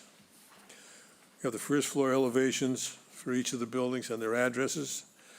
You have the ridge heights and then the difference. So you can see that they are, in the main, they're approximately, most of them are right around 20 feet. And the 47, which is on the top of that last page, you can see that the current first floor elevation is 12.6. So when you're making a change in a floodplain, if it's a substantial change, you have to bring it into compliance with FEMA requirements, which means that the first floor has to be at elevation 15 because our building code requires that we be 2 feet above the floodplain. So the existing ridge height is 30 feet. Our proposed ridge height is 34.8. And that will leave the building, from first floor to ridge at 19.8 feet. Very similar, very much in keeping with the other homes in the neighborhood that have been modified. So with that in mind, I think if we go through the criteria, adequacy of the site in terms of the size of the proposed use. Right now, the existing building at 47 actually is over the property line, as you can see on our site plan, by a couple of feet.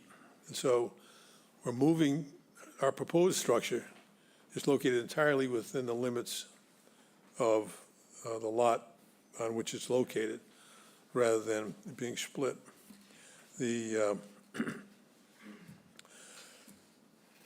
Our proposed, I'm sorry, so we're relocating the building, but, and the building coverage is only increasing by 71 square feet.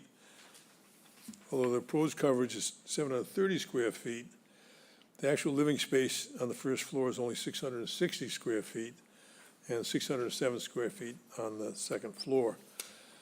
So we think that the size of the site, given the nature of the neighborhood where we're located, is adequate for our proposal.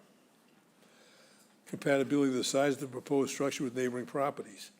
So I have a rather lengthy explanation there of all the work that David did. I've already described it to you. So we think that this building, which is 19.8 feet from the first floor to the ridge, is very much compatible. And if you look at the, if you look at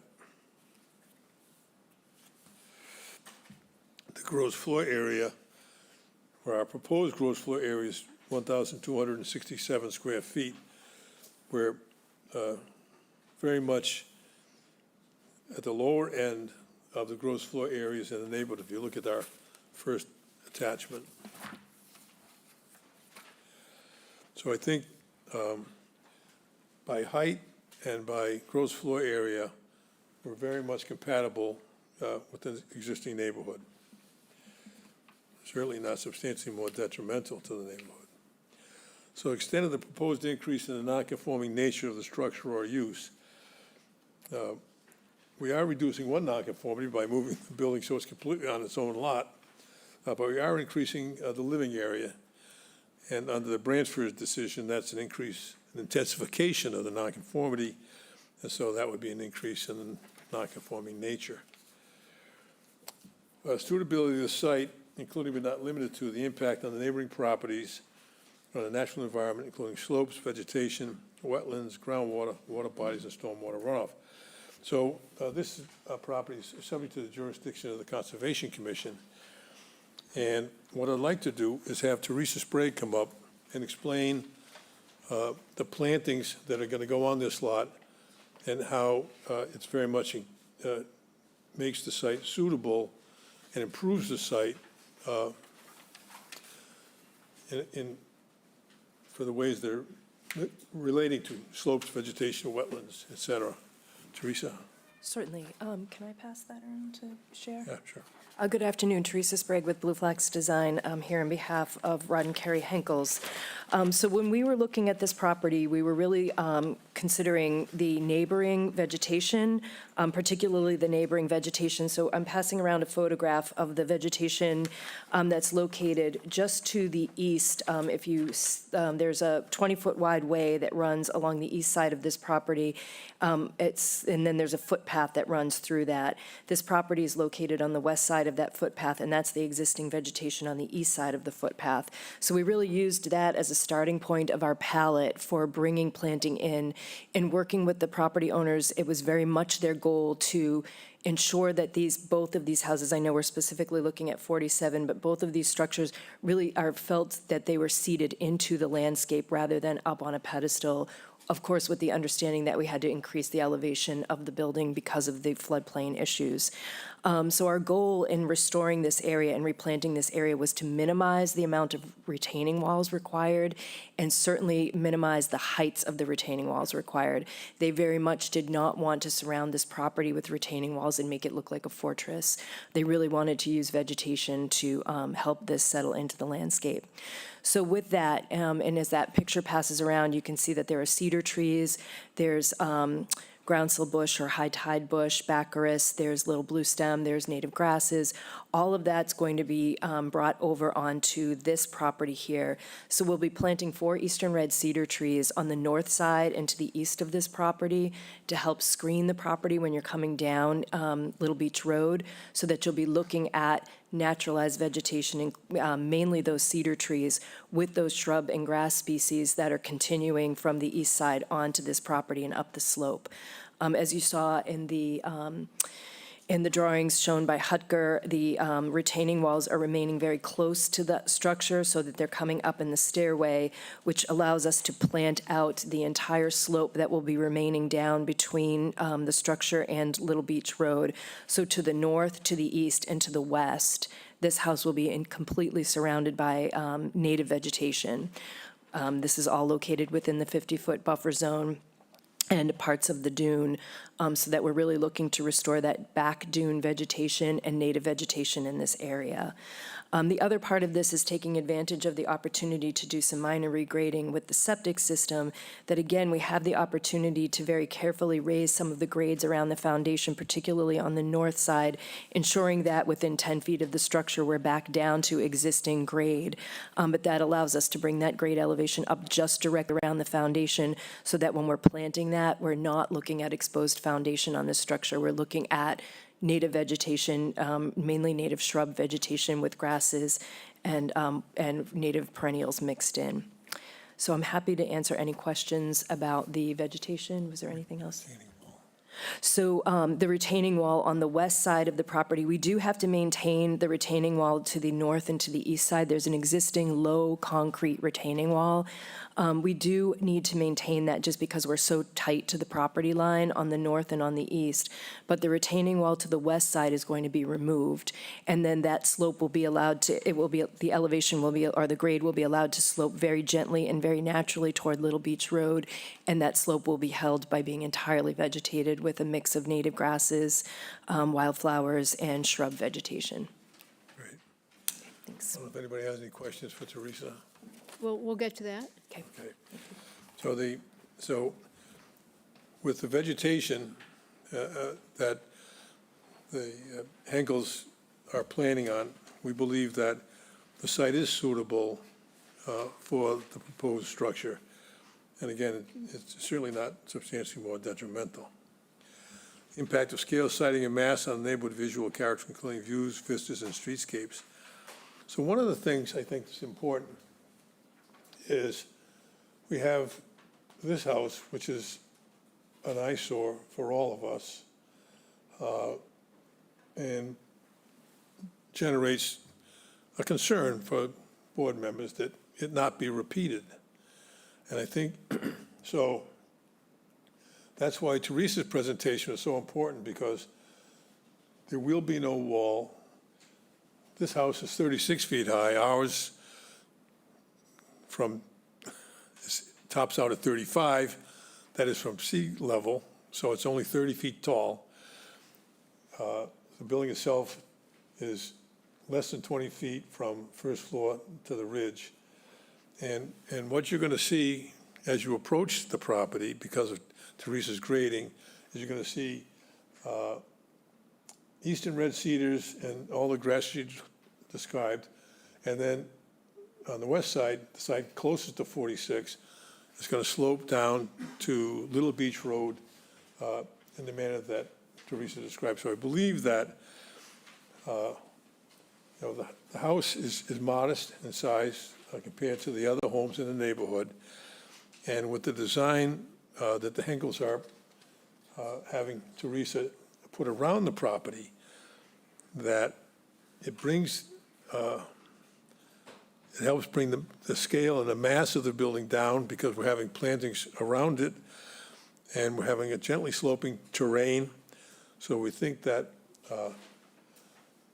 the traditional design that, can you put up the front page again, Sarah? No, the front page, the one that shows our design. There you go, that one. So, you look at the traditional design, and with all the plantings around it, I believe that you could find that the scale siding in Mass, always difficult in an area like this, has been greatly mitigated by the planting. And that the way, with the design and the landscape design, that this proposal is not substantially more detrimental to the neighborhood than the existing structure. So compatibility of the proposed use with neighboring uses to single-family residence in a single-family neighborhood. There will be a brand-new septic system, impact on traffic flow and safety. You know, up till now, it's been used as a rental, and it's going to be part of the Henkel family. Rod Henkel has 9 brothers and sisters, so, and a lot of grandchildren, nieces and nephews, so that this is going to be used really for family and not be rented. The impact on traffic flow and safety, again, we think because it's just a family use now, it'll actually be somewhat reduced. There's no change in noise and litter. All utilities are adequate, and in terms of increase in, you know, the lateral expansion, there's a 71 square foot increase in the building coverage, but we believe there's no negative impact on the impervious area because the applicant is proposing to remove an existing retaining wall and do significant plantings so that this modest expansion will not create any negative impacts on the as concern, which is a concern of that particular criteria, which I've never really understood, to tell you the truth. But so that would be our presentation on 47. Thank you. Is there anybody here on Microsoft Teams that would speak in favor of this application? If so, please raise your hand. No. I will read the correspondences. There are 4, and they are all in favor. First one was from Kermit and Jean Eaton from 35 Little Beach Road, received on October 23rd. We, Kermit and Jean Easton, the abutters of north of 47 and 53 Little Beach Road, intended to be at the hearing today but had to leave Chatham because of an unanticipated situation. We intended to say, when the property was recently purchased by the current owners, we were concerned about their plans for the site. In our conversations, they said their intention was to demolish the existing dwellings and rebuild on the same footprint as feasible as possible. The landscape and building envelope would be comparable with the surrounding neighborhood, and their design would be sensitive to the neighborhood view. They followed through on their intentions, and additionally informed us of the plans as we went through various boards and commission reviews.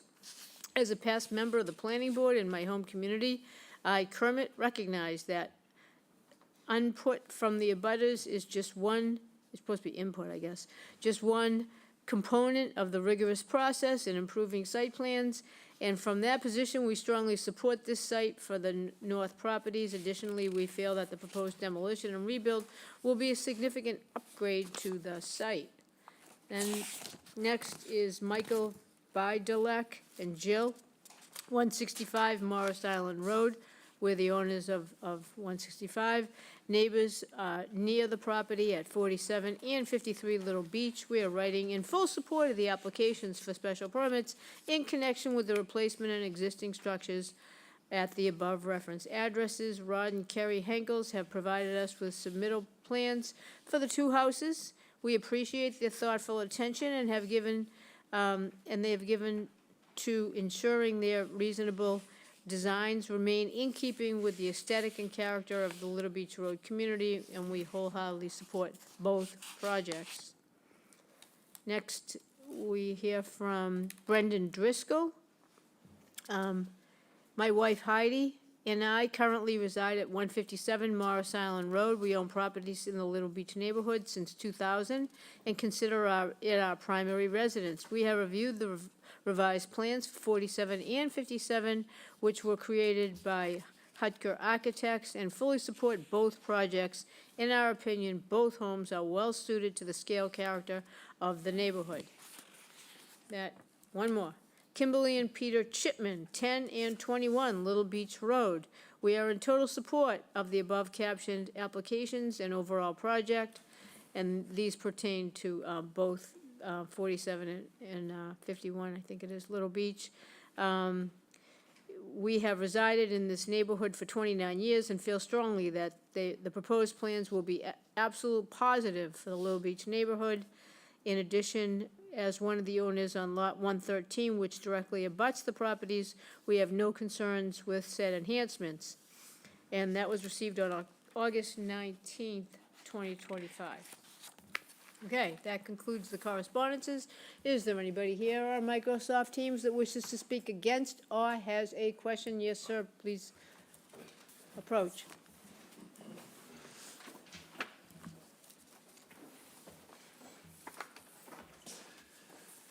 All right, Brian Phillips, 374 Orleans Road. I think you guys heard my speech last time. Pretty much any time something's being built in a flood zone or a coastal resiliency zone, I think it's bad.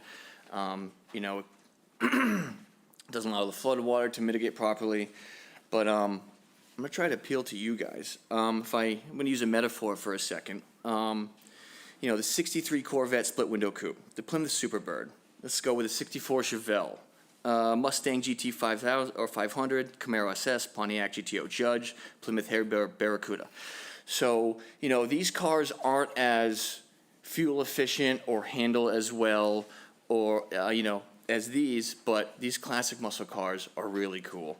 And I guess the point I'm trying to make is these cottages, they're really cool. And they're definitely, to me, they're historic. You know, almost like 100 years old. And, I think you know, the plans aren't up there, but I think these plans, I think they're nice houses. You know, just not particularly for this area. You know, and if there was a way you could, you know, not tear these cottages down and preserve them, I think the community would be very appreciative. I know that might not be the most practical, but, you know, Chatham was never about having a big house. It was about all the stuff you can do outdoors, because I know you guys vacationed here a lot. So I just think it would be a tragedy to tear down these beautiful cottages. Because, you know, 50, 100 years, if we make it, you know, to then, if AI doesn't take us out, people will say, hey, you know, those cottages are still here. You know, they're beautiful. And I guess that's the spiel I have. I just wish you would, you know, wish, and I think a lot of members of the community wish you would, you know, preserve these. Thank you. Thank you. Anybody else want to speak against or has a question, either here or online? Make it known. No. All right. Questions from the board? Well, if I could, Oh, yes, I'm sorry. a brief rebuttal Yep, sure. before we have the questions and concerns of the board members. I think one of the things that Mr. Phillips is missing in his comments is the fact that, you know, right now, these are considered structures that are at risk because they're located in the floodplain and they weren't built or designed to resist stormwaters.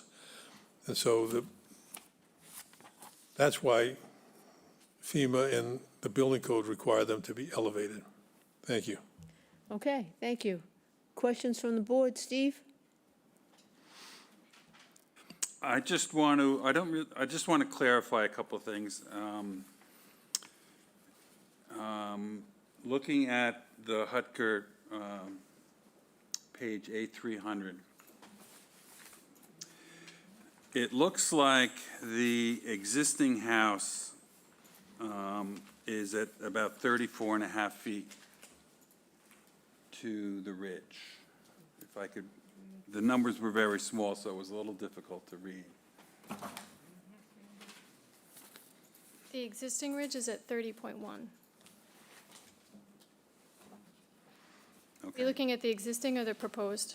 I'm looking at their A300 page, and they're writing in green. Oh, that is the elevation if the existing house were raised to the current FEMA height, which would be Okay. 32.5. Okay. So what you're proposing now is 34.7, Correct. which is really only a change of about 2 feet, which is because you had to raise. Correct. That's the difference of the foundation. Exactly. So the house itself is not really much bigger than what's there now, Correct, from the bottom of the first floor to the ridge. correct. Okay. And it is substantially, it's about 3 feet less than what you proposed back in August. That's right. Okay. All right. I just wanted to make sure that I was reading that properly. Yep. Yep. Thank you. Okay, Ginny?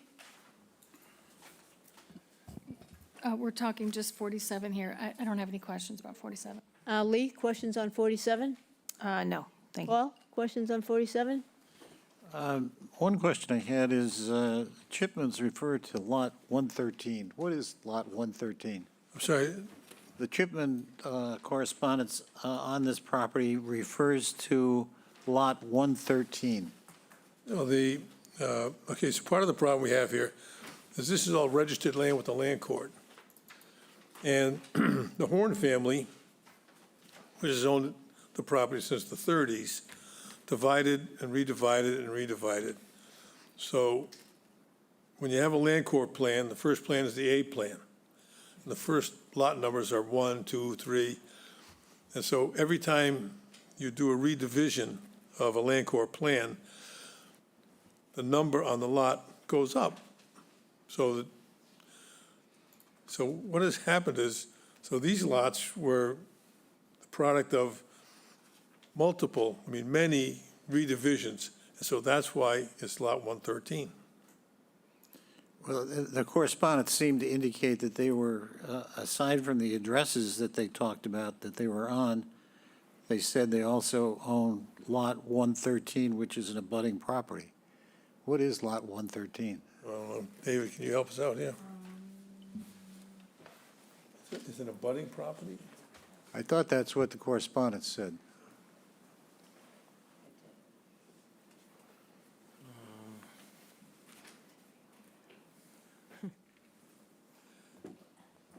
I think this was on 113 before they made it 17. No. It might be this one. Paul, I'm looking at our Chatham maps online that we, at the cover sheet here.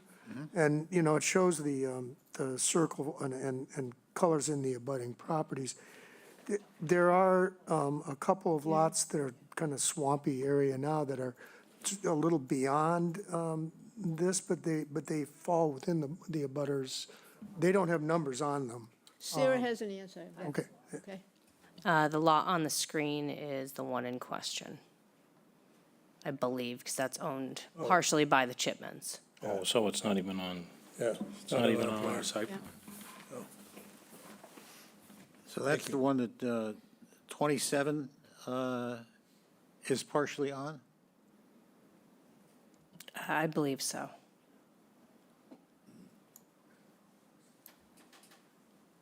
So when they say it's a budding property, that isn't a budding property, is it? No. Well, abutters to abutters within 300 feet, so Right. it might qualify that way. I'm sorry? I see, the notice requirement is abutters to abutters within 300 feet. So it might qualify as an abutting property because it's within 300 feet. So you think they were using that term not to mean that it actually is abutting, but rather that it's one of the abutters that would receive notice? Right. Oh. Apparently, that's, Yeah. Okay.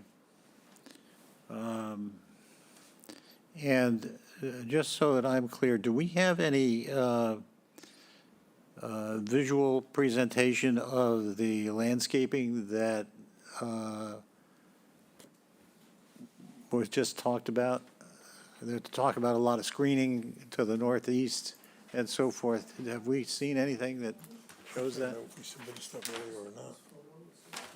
I don't know if this was just submitted to Julie, but this is our plan. All right, we'll just give it to them. Okay.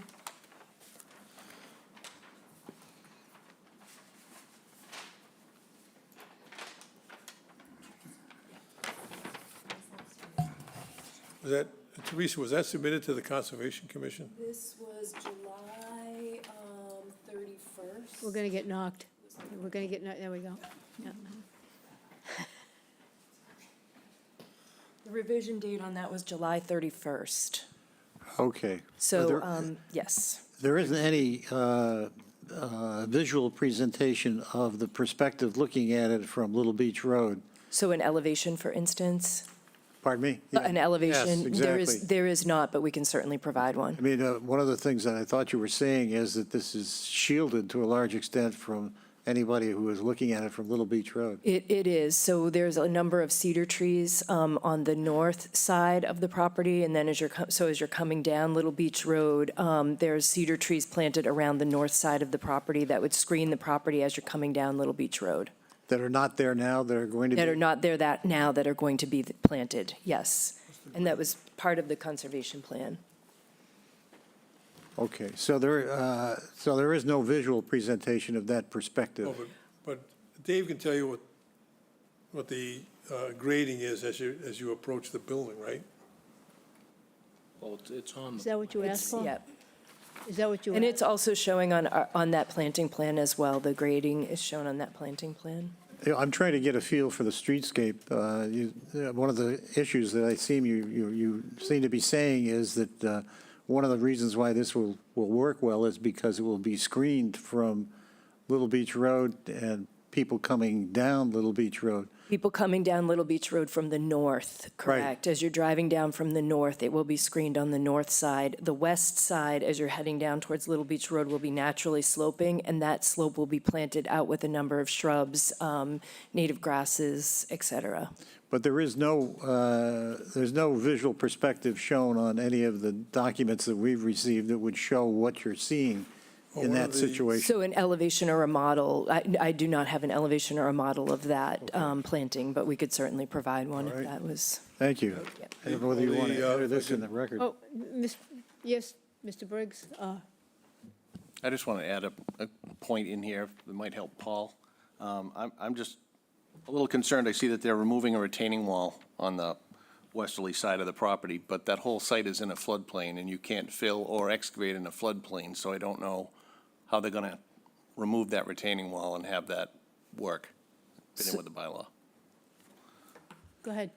That grade will just naturally slope down. So that retaining wall is only a couple of feet high. It's a very low wall. It's a couple feet high retaining wall, so it's not a significant, I don't know, it was actually built to, I think, hold back the septic system, if I'm not mistaken on that. That's correct, yeah. Teresa's correct. So that retaining wall is retaining the existing leaching field for that lot. So my question to you would be, a retaining wall is allowed for repair of a septic system in the floodplain to meet the minimum requirements of the Board of Health. So what happens when that septic system's no longer required or needed? That system has to stay per the bylaw, or can we remove it? It's something to discuss. I don't have an answer for you, Dave. Okay. It's just a concern I had when I saw it. That was our assumption, is that it's allowed under the bylaw because it's required because of Board of Health regulations. We're removing it because it's no longer required. I understand. Okay. But I just don't know how that works with the bylaw. Okay. Well, if the grade ends up being what it is today,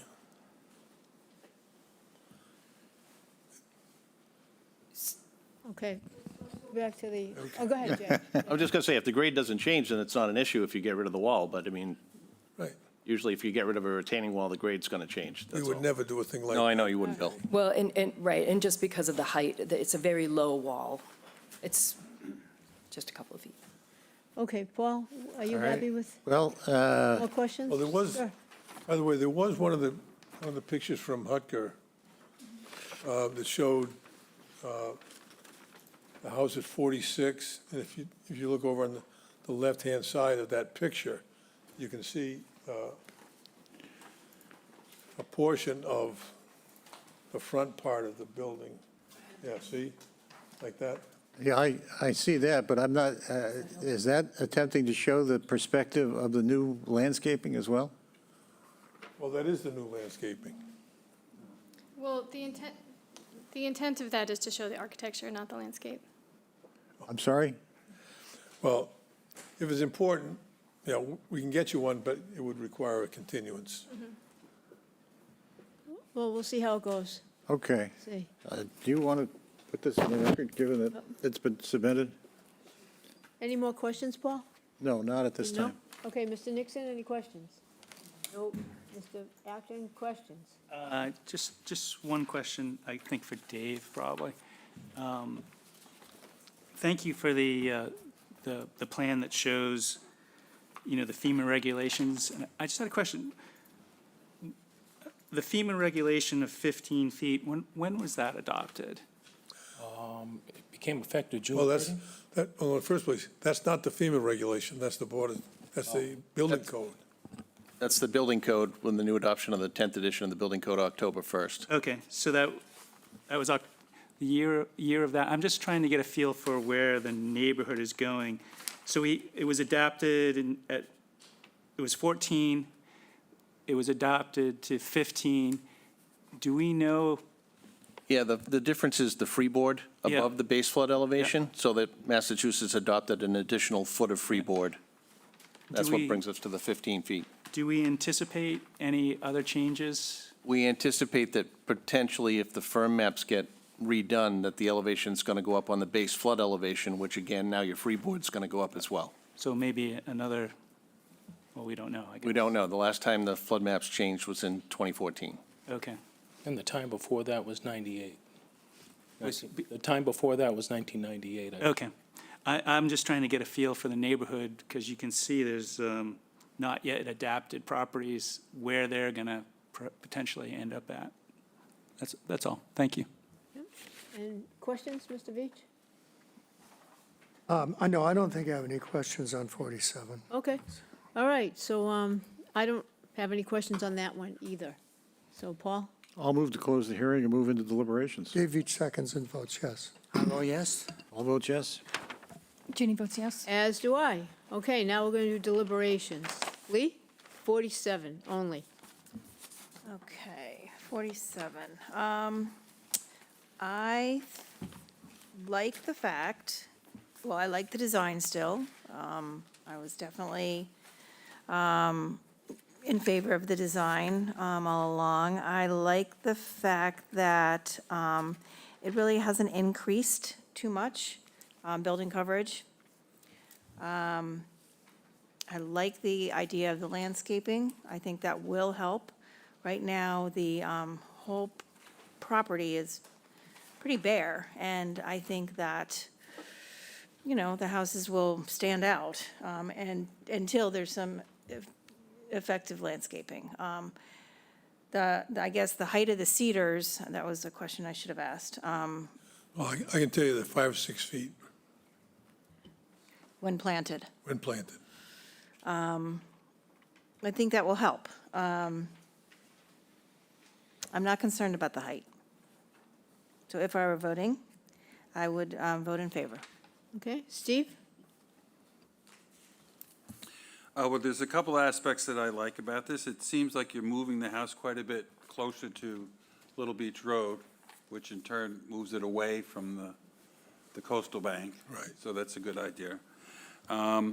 The height of the house, the design of the house seems to be pretty similar to what's already there. Doesn't seem to be changing the look of the house that much. And the height of the house is due to the fact that you have to raise it so high out of the ground just before you even start. So I don't think I have an issue with this plan. It's good. And Jenny? 43, right? 47, 47. just that You one. have 43 on your, just, And we did that to trick you. okay, just, it did. Okay, so 47. Yeah, the height was reduced 2 feet, 7 inches from the August meeting, so I appreciate the responsiveness to our feedback. Also, the building coverage was reduced from the August meeting, 33 square feet. It is still an increase, only 38 square feet, but it is an increase from the existing. I guess, Mr. Riley, maybe this is a question, but does criteria 12? We already did questions, so Okay. just, Well, I was worrying about So you if can you ask a really need to question. know, then we'll let Mr. Riley talk. does criteria 12 apply? Go ahead, Mr. Riley. Sorry, what? Does criteria 12 apply? Lateral Yes, expansion. because we're expanding the Yes. footprint of the building. I thought so, but I wanted to confirm that. So, so building coverage is increasing a little bit, but a decrease from what was presented in August, which is responsive. I agree with Teresa that I think the proposed vegetation or landscaping is beautiful. I love the house that's next to 47, what they have done with their landscaping, and so I think it's going to be great to continue that. I think that will be enhanced and greatly mitigated by the planting, the height and the size of that. So I really like that. I wanted to comment on that. According to Mr. Riley's chart here, 47 is the smallest of everything I saw here, the entire sheet. So I think that is worth noting. And those were my comments. Yep. Mr. Veach? Deliberations just on 47. Sure. Well, I pretty much agree with the previous comments. It's, when I look at, in some of the numbers that they've given us of help set it up, but this is not a large building, and as it exists, and what they're proposing is not a big increase in it. I appreciate that the ridge is lower than what was initially proposed, and I think that will help. And I think, and it looks, you know, the style of the building is not dissimilar to what's there, and I think, and I don't think it's really going, it certainly is not going to, this is a vast improvement over what happened at number 46. This proposal, with respect to what's there, what you're proposing, this is a tremendous improvement over the change that took place at number 46, which, you know, we gave that our blessing, which I'm kind of sorry about, number 46, but I'm not going to use that against what's happened at 46. I wouldn't want to use against this proposal. I think this proposal is much better, and I don't think, and especially when I look in your numbers you're showing, when I compare what you're seeking to do here, first of all, what you need to do in the elevating of the building, and then increasing the living area somewhat. And when I look at the proposals and the things that we've approved on Seagull Road and off Seagull Road and those buildings back there, this is very much in keeping with any or all of those, and many of those have all had to get our approval. So I think this is very much in keeping with things that we've approved in the past, and I can support it. I don't think this is substantially more detrimental than neighborhood. Thanks. And thank you. Ed, you didn't go yet. Yeah, go ahead. No, I agree with my colleagues. Yeah. I think it's a thoughtful approach to what needs to be done out there to meet the FEMA requirements. So if I was voting, I would support it. Yep. And Mr. Nixon on 47, do you have any love for 47?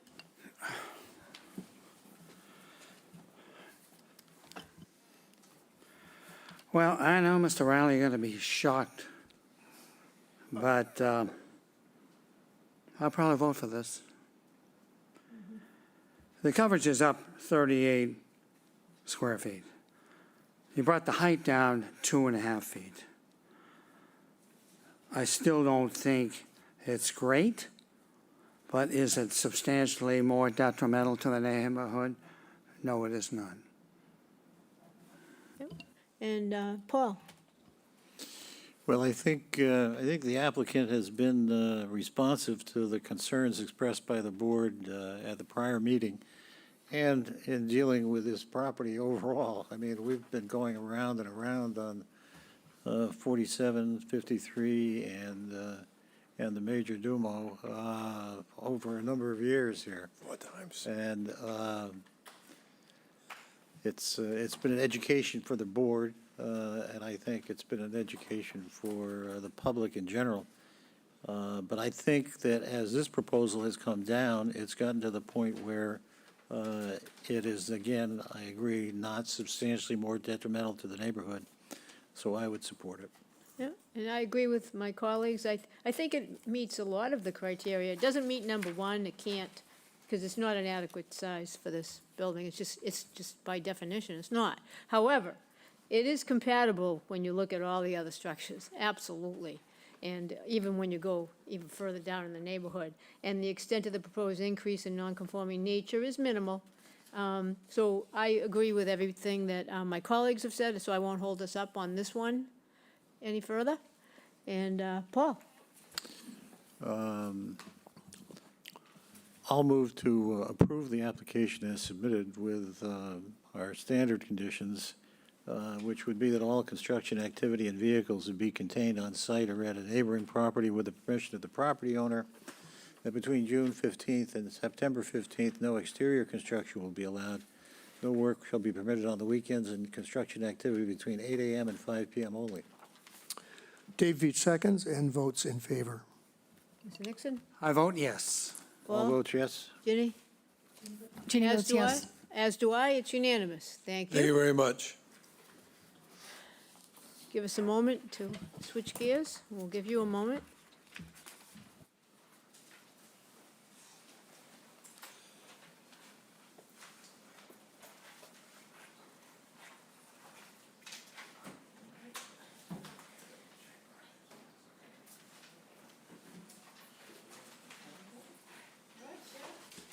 Application number 25-063, Monomoy Rips LLC, care of William F. Riley Esquire, P.O. Box 707, Chatham, Mass. 02633.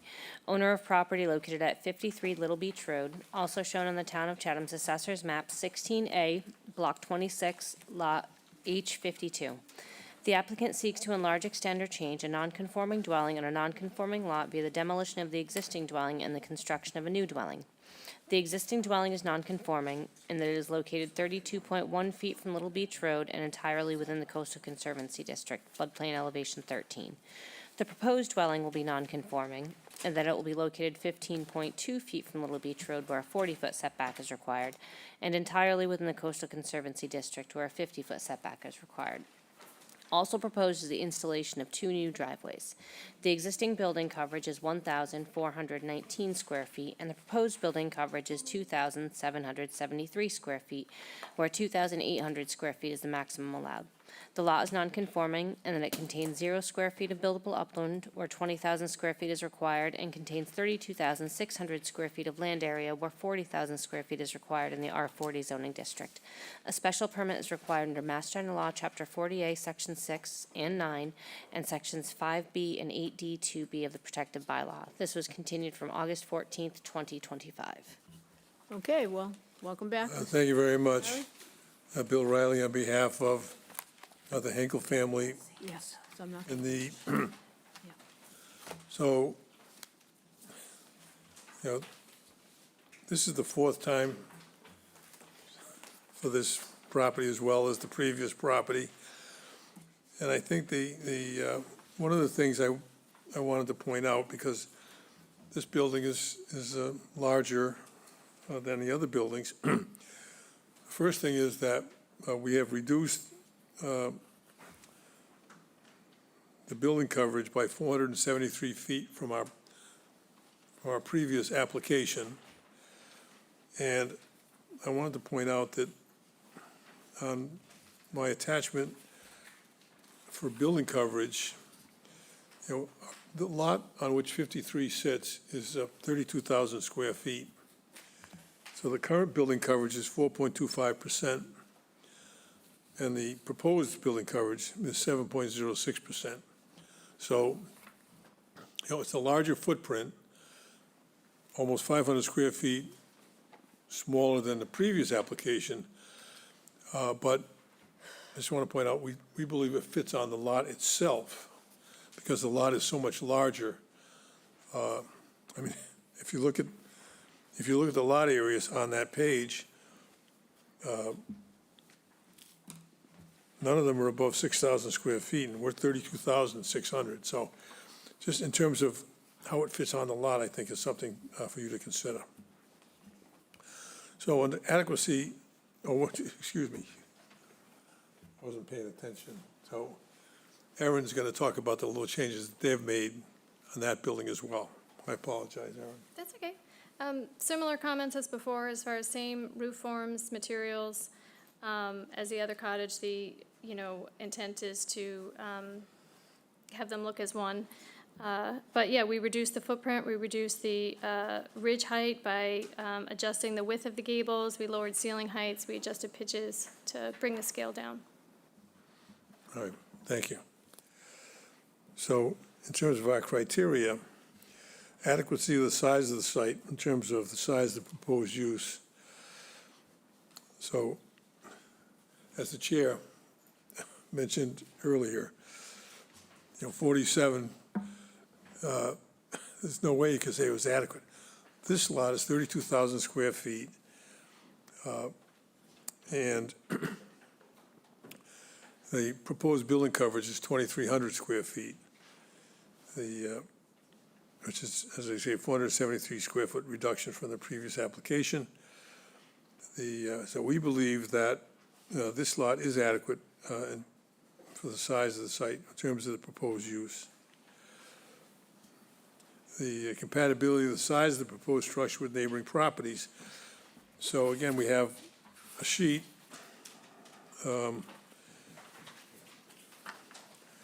which is the gross floor area sheet, which is the first attachment.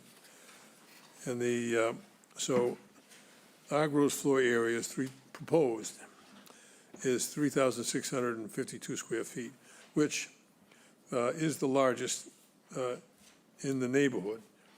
But it's not significantly larger. 171 Morris Island Road's 3,400 square feet. 156 Morris Island Road is 3,000. And when you look at the buildings on Little Beach as you drive in, 10 Little Beach is 3,200 square feet. 16 is basically 3,000. 21 is basically 3,000. So it's a little bit bigger, but not out of scale when you consider the area of the lot. So Little Beach is 3,200 square feet, and the lot on which it sits, I don't have the area on the lot on which it sits. It's a lot smaller than this one. So if you look on the second coverage, building coverage, we're 7%, whereas most of the others are above 15%, and there are two at 25%. So even though we're a little bigger an area, because of the size of the lot, we believe that we are compatible with the proposed, with the neighboring properties. And we certainly don't think that this is substantially more detrimental than the existing structure. I mean, this building's always been the largest building in the neighborhood, so it's really a pretty modest addition. Extended proposed increase in non-conforming nature. There's a small decrease in the street setback, but the significant change, of course, is the increase in living area, which is intensification of non-conforming use. Suitability of the site, including but not limited to impact on neighboring properties. As we point out, this adjacent wetland across from Little Beach Road.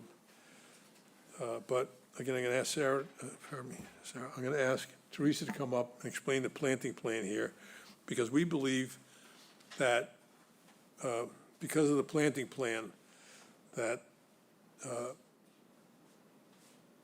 this makes this lot suitable for our proposed project. Sarah, Teresa. So I gave my copy of the planting plan away, so I'm looking at it on my phone, so forgive me. Again, this whole area will be planted out with native vegetation, so between number 53 and Little Beach Road, that entire area will be gently sloping down. There will be, the gravel shell driveway is located between the two structures, so the parking will be located between there. On the slope going up between the two structures, we have significant amount of vegetation, mainly bayberry, beach plum, and serviceberry, and help bring that structure, the feeling of the structure, down into the site. And then as we slope downhill, we have a mix of native grasses and bearberry between the road and the structure. Just to the south of that, there is also more serviceberry as well as arrowwood viburnum. There is some proposed fescue clover lawn here, which we would consider Cape Cod lawn, mainly over the proposed septic system. So that's on the east side of the dwelling or the southeast side of the dwelling and just to the north of number 53. But between the roadway and the top of the slope where the septic system will be located, that will all be, and the top of the slope where the septic system will be located, that will all be planted with native vegetation. As that gets over the septic tank and the FAST system in the leach field, that transitions to a fescue clover, simply because we don't want to plant anything woody over the proposed septic system. That will really be the only outdoor recreational area also for both structures. There's no proposed lawn at number 47, and this small area of clover fescue will only be located over the septic system at number 53. For us, the big piece of improvement here from an ecological perspective is our ability to manage some invasive species and then restore the area that transitions into the dune. There's an existing low retaining wall, again, to the west and south of this property. That concrete retaining wall, which is in the coastal dune, will be removed so that the dune can function the way it's supposed to function. No regrading is proposed. The area will just be allowed to function as a dune functions. The minor regrading that's done in that area related to the septic system is, it will adequately hold that slope. It's a very gentle slope down into that dune, and then that dune area will be entirely replanted with native vegetation, including American beach grass and then the native shrubs that we discussed previously, mainly beach plum, bayberry, little blue stem, et cetera. So the entire lot from the east and the west will be entirely naturalized with just the small area of fescue clover where the septic system is proposed, so that that area is not, so that nothing that we're planting is going to potentially endanger the system. Thank you, Teresa. So we tell the kids, go out and play on the septic system.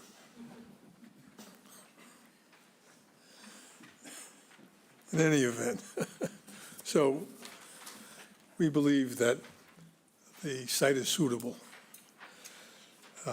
Impact of scale, siting, and mass on the neighborhood visual character. Can we put up the front page again, Sarah?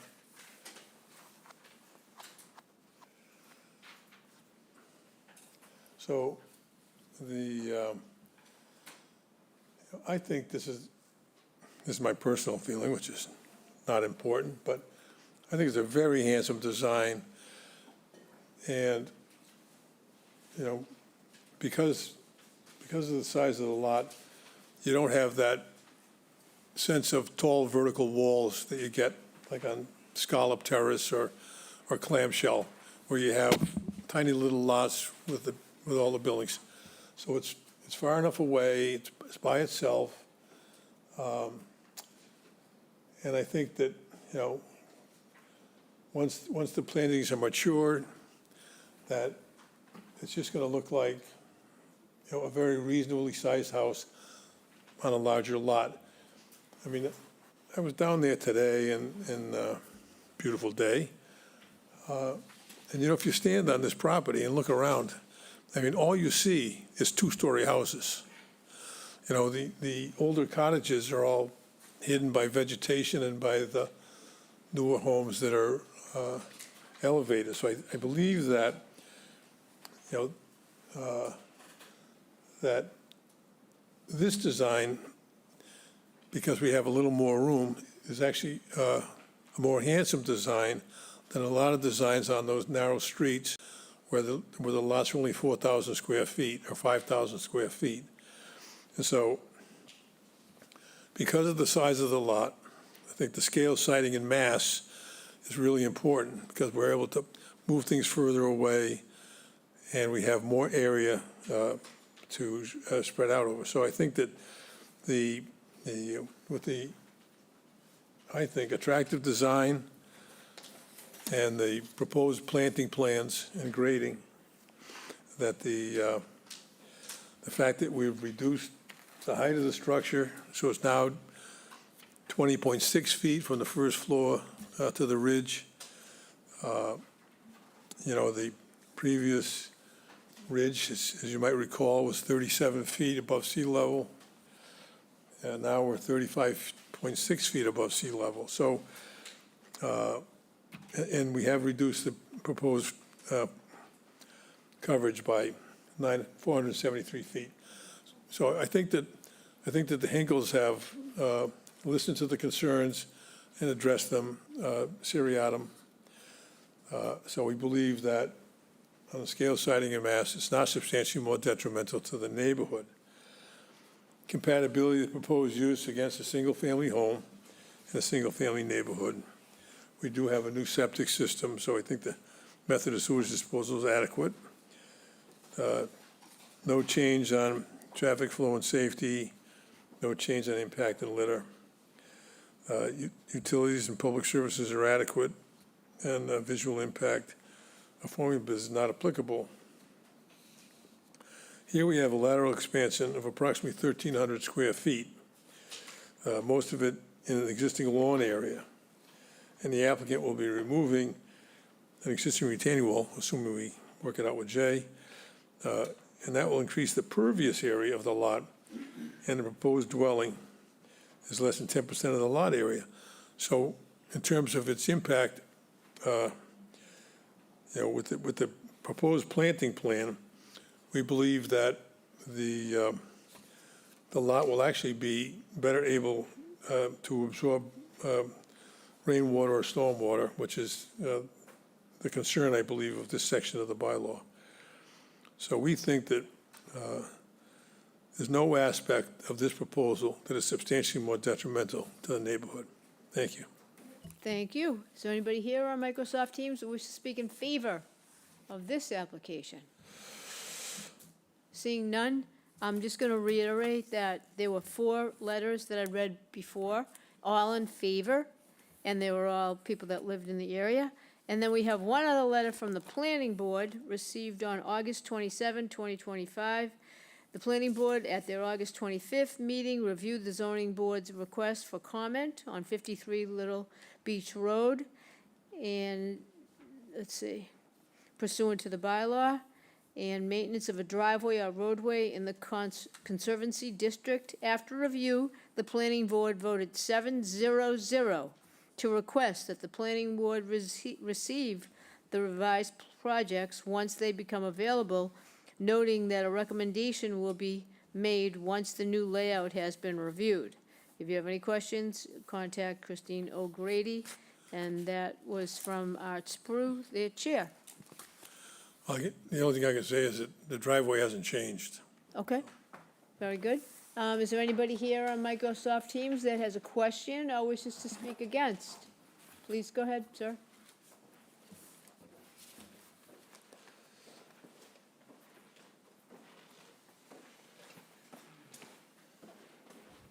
Brian Phillips, 374 Orleans Road.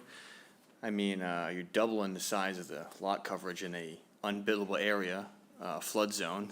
Seems like a bad idea. Seems like it's detrimental to the environment and to the neighborhood. Although I do think it's a pretty nice design, of the house, just not for this lot. I think it's way too big. And again, these are historic. These houses are, part of the charm of Chatham. And I know you guys are from Philadelphia, I think, right? Pennsylvania? No, we don't. Okay, big fan of Joe Frazier. But I mean, I just think it's a tragedy. It's like, do we want all these McMansions everywhere? And it is bad for the environment. Thanks. Thank you. Okay. Do you need to say anything, Mr. Riley? Mr. Phillips hasn't been looking at the other houses we get approved here that really are McMansions, but He actually comes every week, so. Yep. All right, questions from the board? Oh, wait a minute, yep, that was it. Anybody else that wanted to speak against, just make it known, no, or a question? I don't see anybody. Mr. Veach? Deliberations? Oh, board questions, Sorry. Yeah, do you have any questions? I don't at this point if something comes up. Sure, sorry. No, I don't have questions at this point. If something jogs my memory, Yes. I'll let you know. Thanks. Give me a holler. Ed Acton, questions? No questions. Mr. Nixon, No questions? questions. Paul? No questions. Lee? No questions. Steve? Very simple question. What is the access to the parking area? Is it, because right now there's sort of a sand driveway that sort of leads over 47, I think, to get to this house. Is it just going to be directly off the road? that actually is Little Beach Road. That is Little Beach Road. That's Little Beach Road. And so they're just going to have, a gravel parking space Just located off of between that. 47 and 53. Gotcha. Okay, thank you. And Jenny, questions? Was it Aaron? Is that? Yes. Could you just repeat what the height of this proposed building is? I know you were talking in elevation numbers, but I didn't get the actual height. Sure. The proposed is 35.6. Okay, thank you. Okay, so if I could expand on that just a little bit. Sure. So the height of the building from the first floor to the ridge is 20.6 feet. So the building itself can't exceed 30 feet in height under our zoning bylaw. So, because we're starting at elevation 5 or 6, that's why the ridge is 35 feet above sea level. But the house itself is only 20 feet tall. And how much taller than it is now? How much are you going up? The existing ridge is at 32. So say that again, how much? Existing ridge is at Just do the math for me. 3.6 feet. 3.6 feet, okay. Is that helpful, Jenny? Yeah, 3.6 feet taller than the current cottage. Correct. Yes. Okay. Okay. And what was the change from the last meeting? We reduced the width of the gable, which brought the ridge down. We also adjusted the ceiling heights inside. In numbers? So it's 8-foot ceiling height on the first floor, and then we reduced the width of the gable by 14 inches. So total height was reduced how much from the last hearing? I can tell you. 8.75 inches. Okay. Yeah, the previous proposal had the ridge at 36.3 feet. And so now we're at 35.6. 35.2. Oh, okay, thank you. Okay, Paul, I'll move to close the hearing. did you and have move it- any questions? I'm sorry. Oh, I'm sorry, no, Yeah. I had no questions. Okay, now go ahead, yeah. Oh, Dave Nixon, he didn't have any questions. Dave Veach, you have a question now. No, I'm good. Okay. Thanks. All right then, I Paul. think we're done with questions. I'll move to close the hearing and move into deliberations. Dave Veach seconds and votes yes. Yes. All votes yes. Ginny votes yes. As do I. Okay, now we're going to deliberate. Here we go. Steve? Well, I know we had a discussion last time about the massing of the house, and I know you've done things to kind of reduce that, but I'm concerned still that it almost looks like two houses on one lot, and the fact that it's being brought closer to the road makes it seem taller. If this was under different circumstances, if you didn't have the conservation area to deal with, and this house was back off the road a bit, it might not look so big. I know it's not a giant house, but because it's so close to the road and tall, I think there's still a massing issue. Other than that, I'm glad to see that you were able to move it closer to the road and further away from the conservation area, but I still think there's some things to be done, that could be done, to not make it seem looming over the road. I know it's not a high-traffic area there, there's not gonna be people driving past this, but it still seems very looming to the area, just because it is so close to the road and tall. Paul, what say you? Well, I think that the photographs that are projected, that have been provided by Hutker, do give us a perspective of what the property is going to look like. It helps in some ways, it doesn't help in other ways. It's certainly, if you take the perspective, these are not actually numbered, but if you take the perspective that looks at it from the extension of going down by Scallop and Oyster and so forth in that area, looking back up, it makes it look pretty massive. And certainly substantially bigger than 47. I'm concerned by the expansion of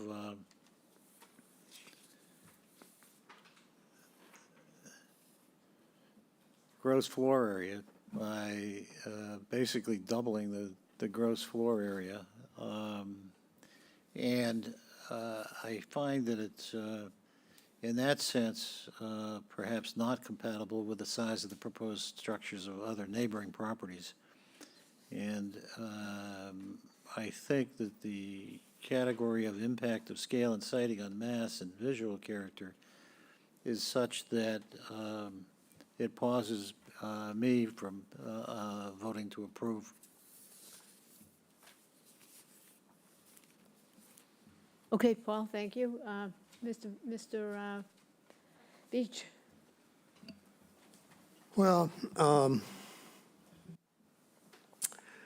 I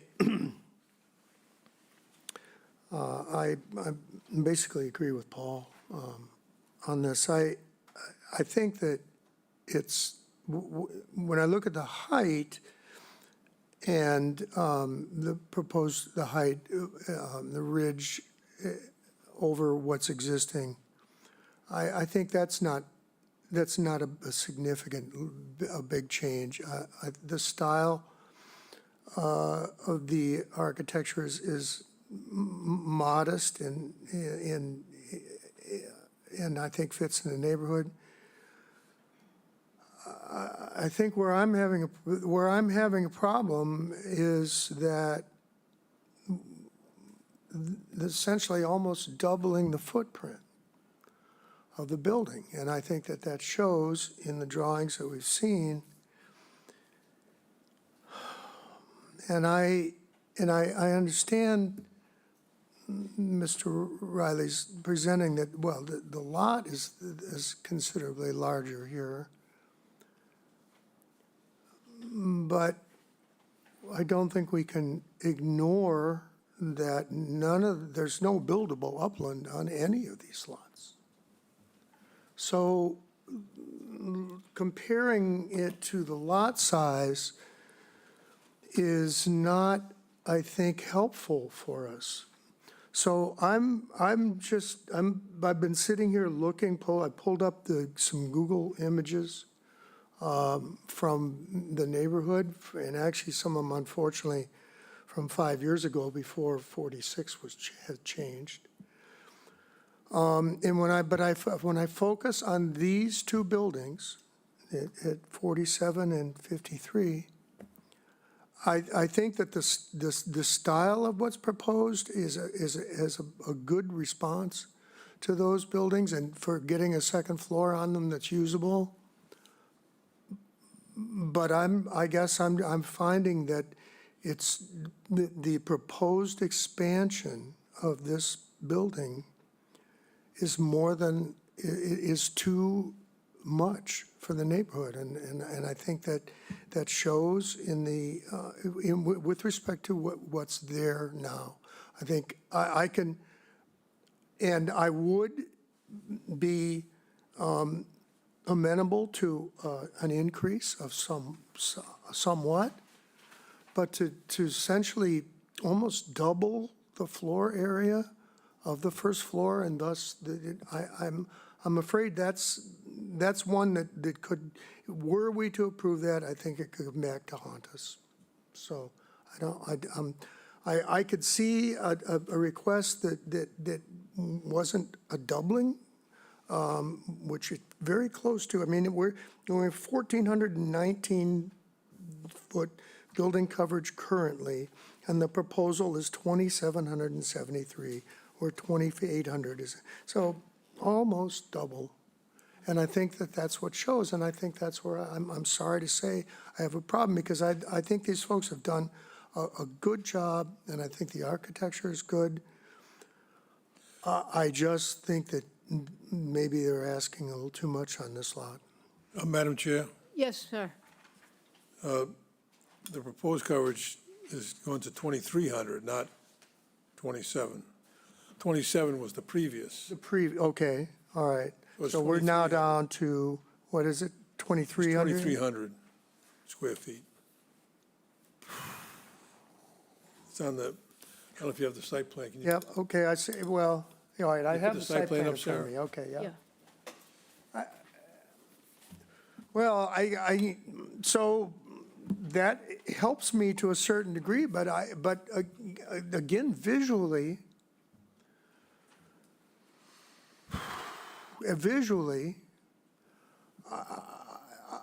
I look at those two buildings as they exist now, I see two cottages.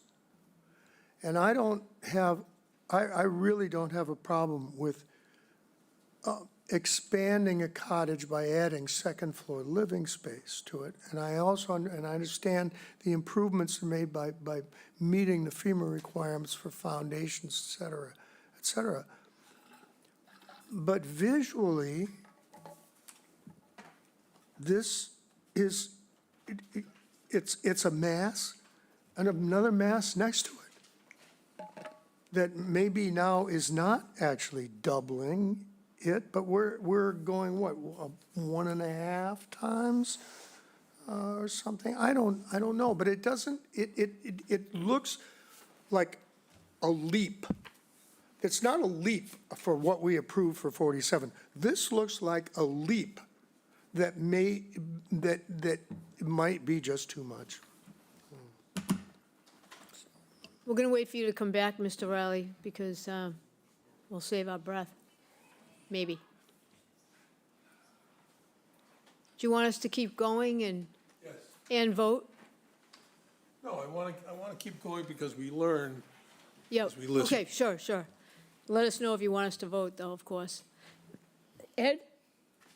Deliberations. I like the architecture. Mr. Riley makes a good point. It is a large lot. And when you look at the building coverage, 4.23% previous and up to 7, those numbers are low, especially when you compare them to the other lots in the neighborhood. But when you factor in this zero upland, and then you factor in the size of the existing house and the size of the new house, unfortunately, your rendering showing the house, I don't think it helps the argument, unfortunately. It does just look like a large expansion of the house that I feel most of us are going to have trouble with. Okay, thank you. And Mr. Nixon? Well, to make it short,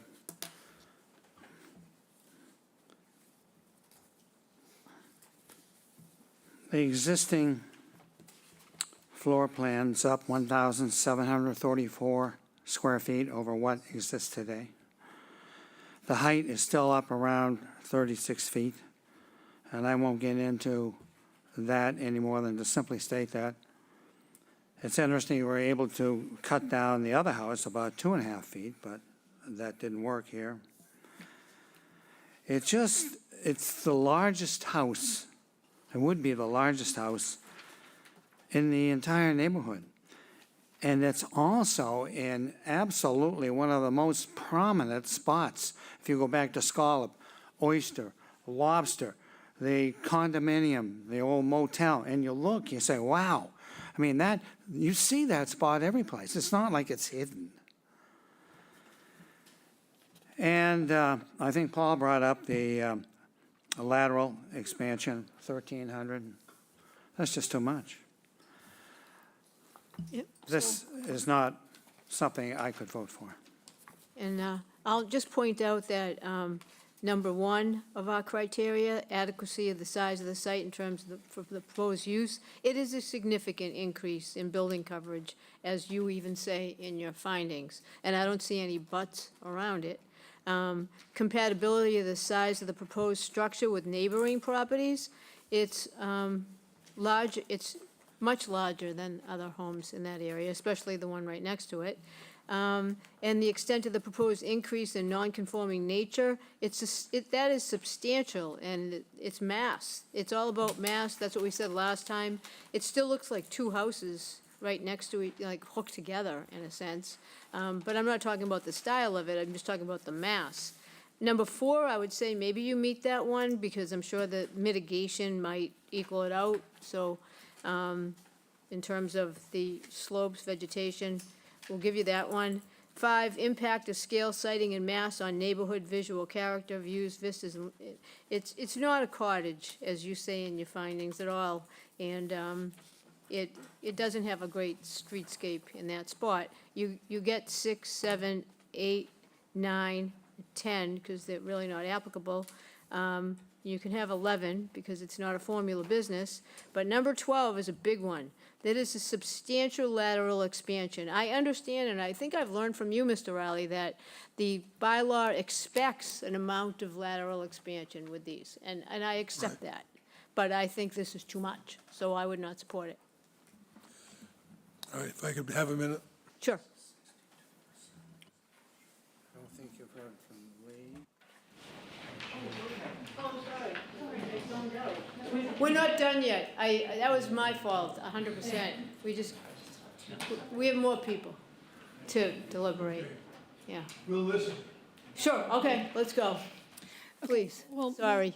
These were notes that I had before the board spoke, but the board covered everything. I just want to recap, just so Mr. Riley hears and the applicant hears.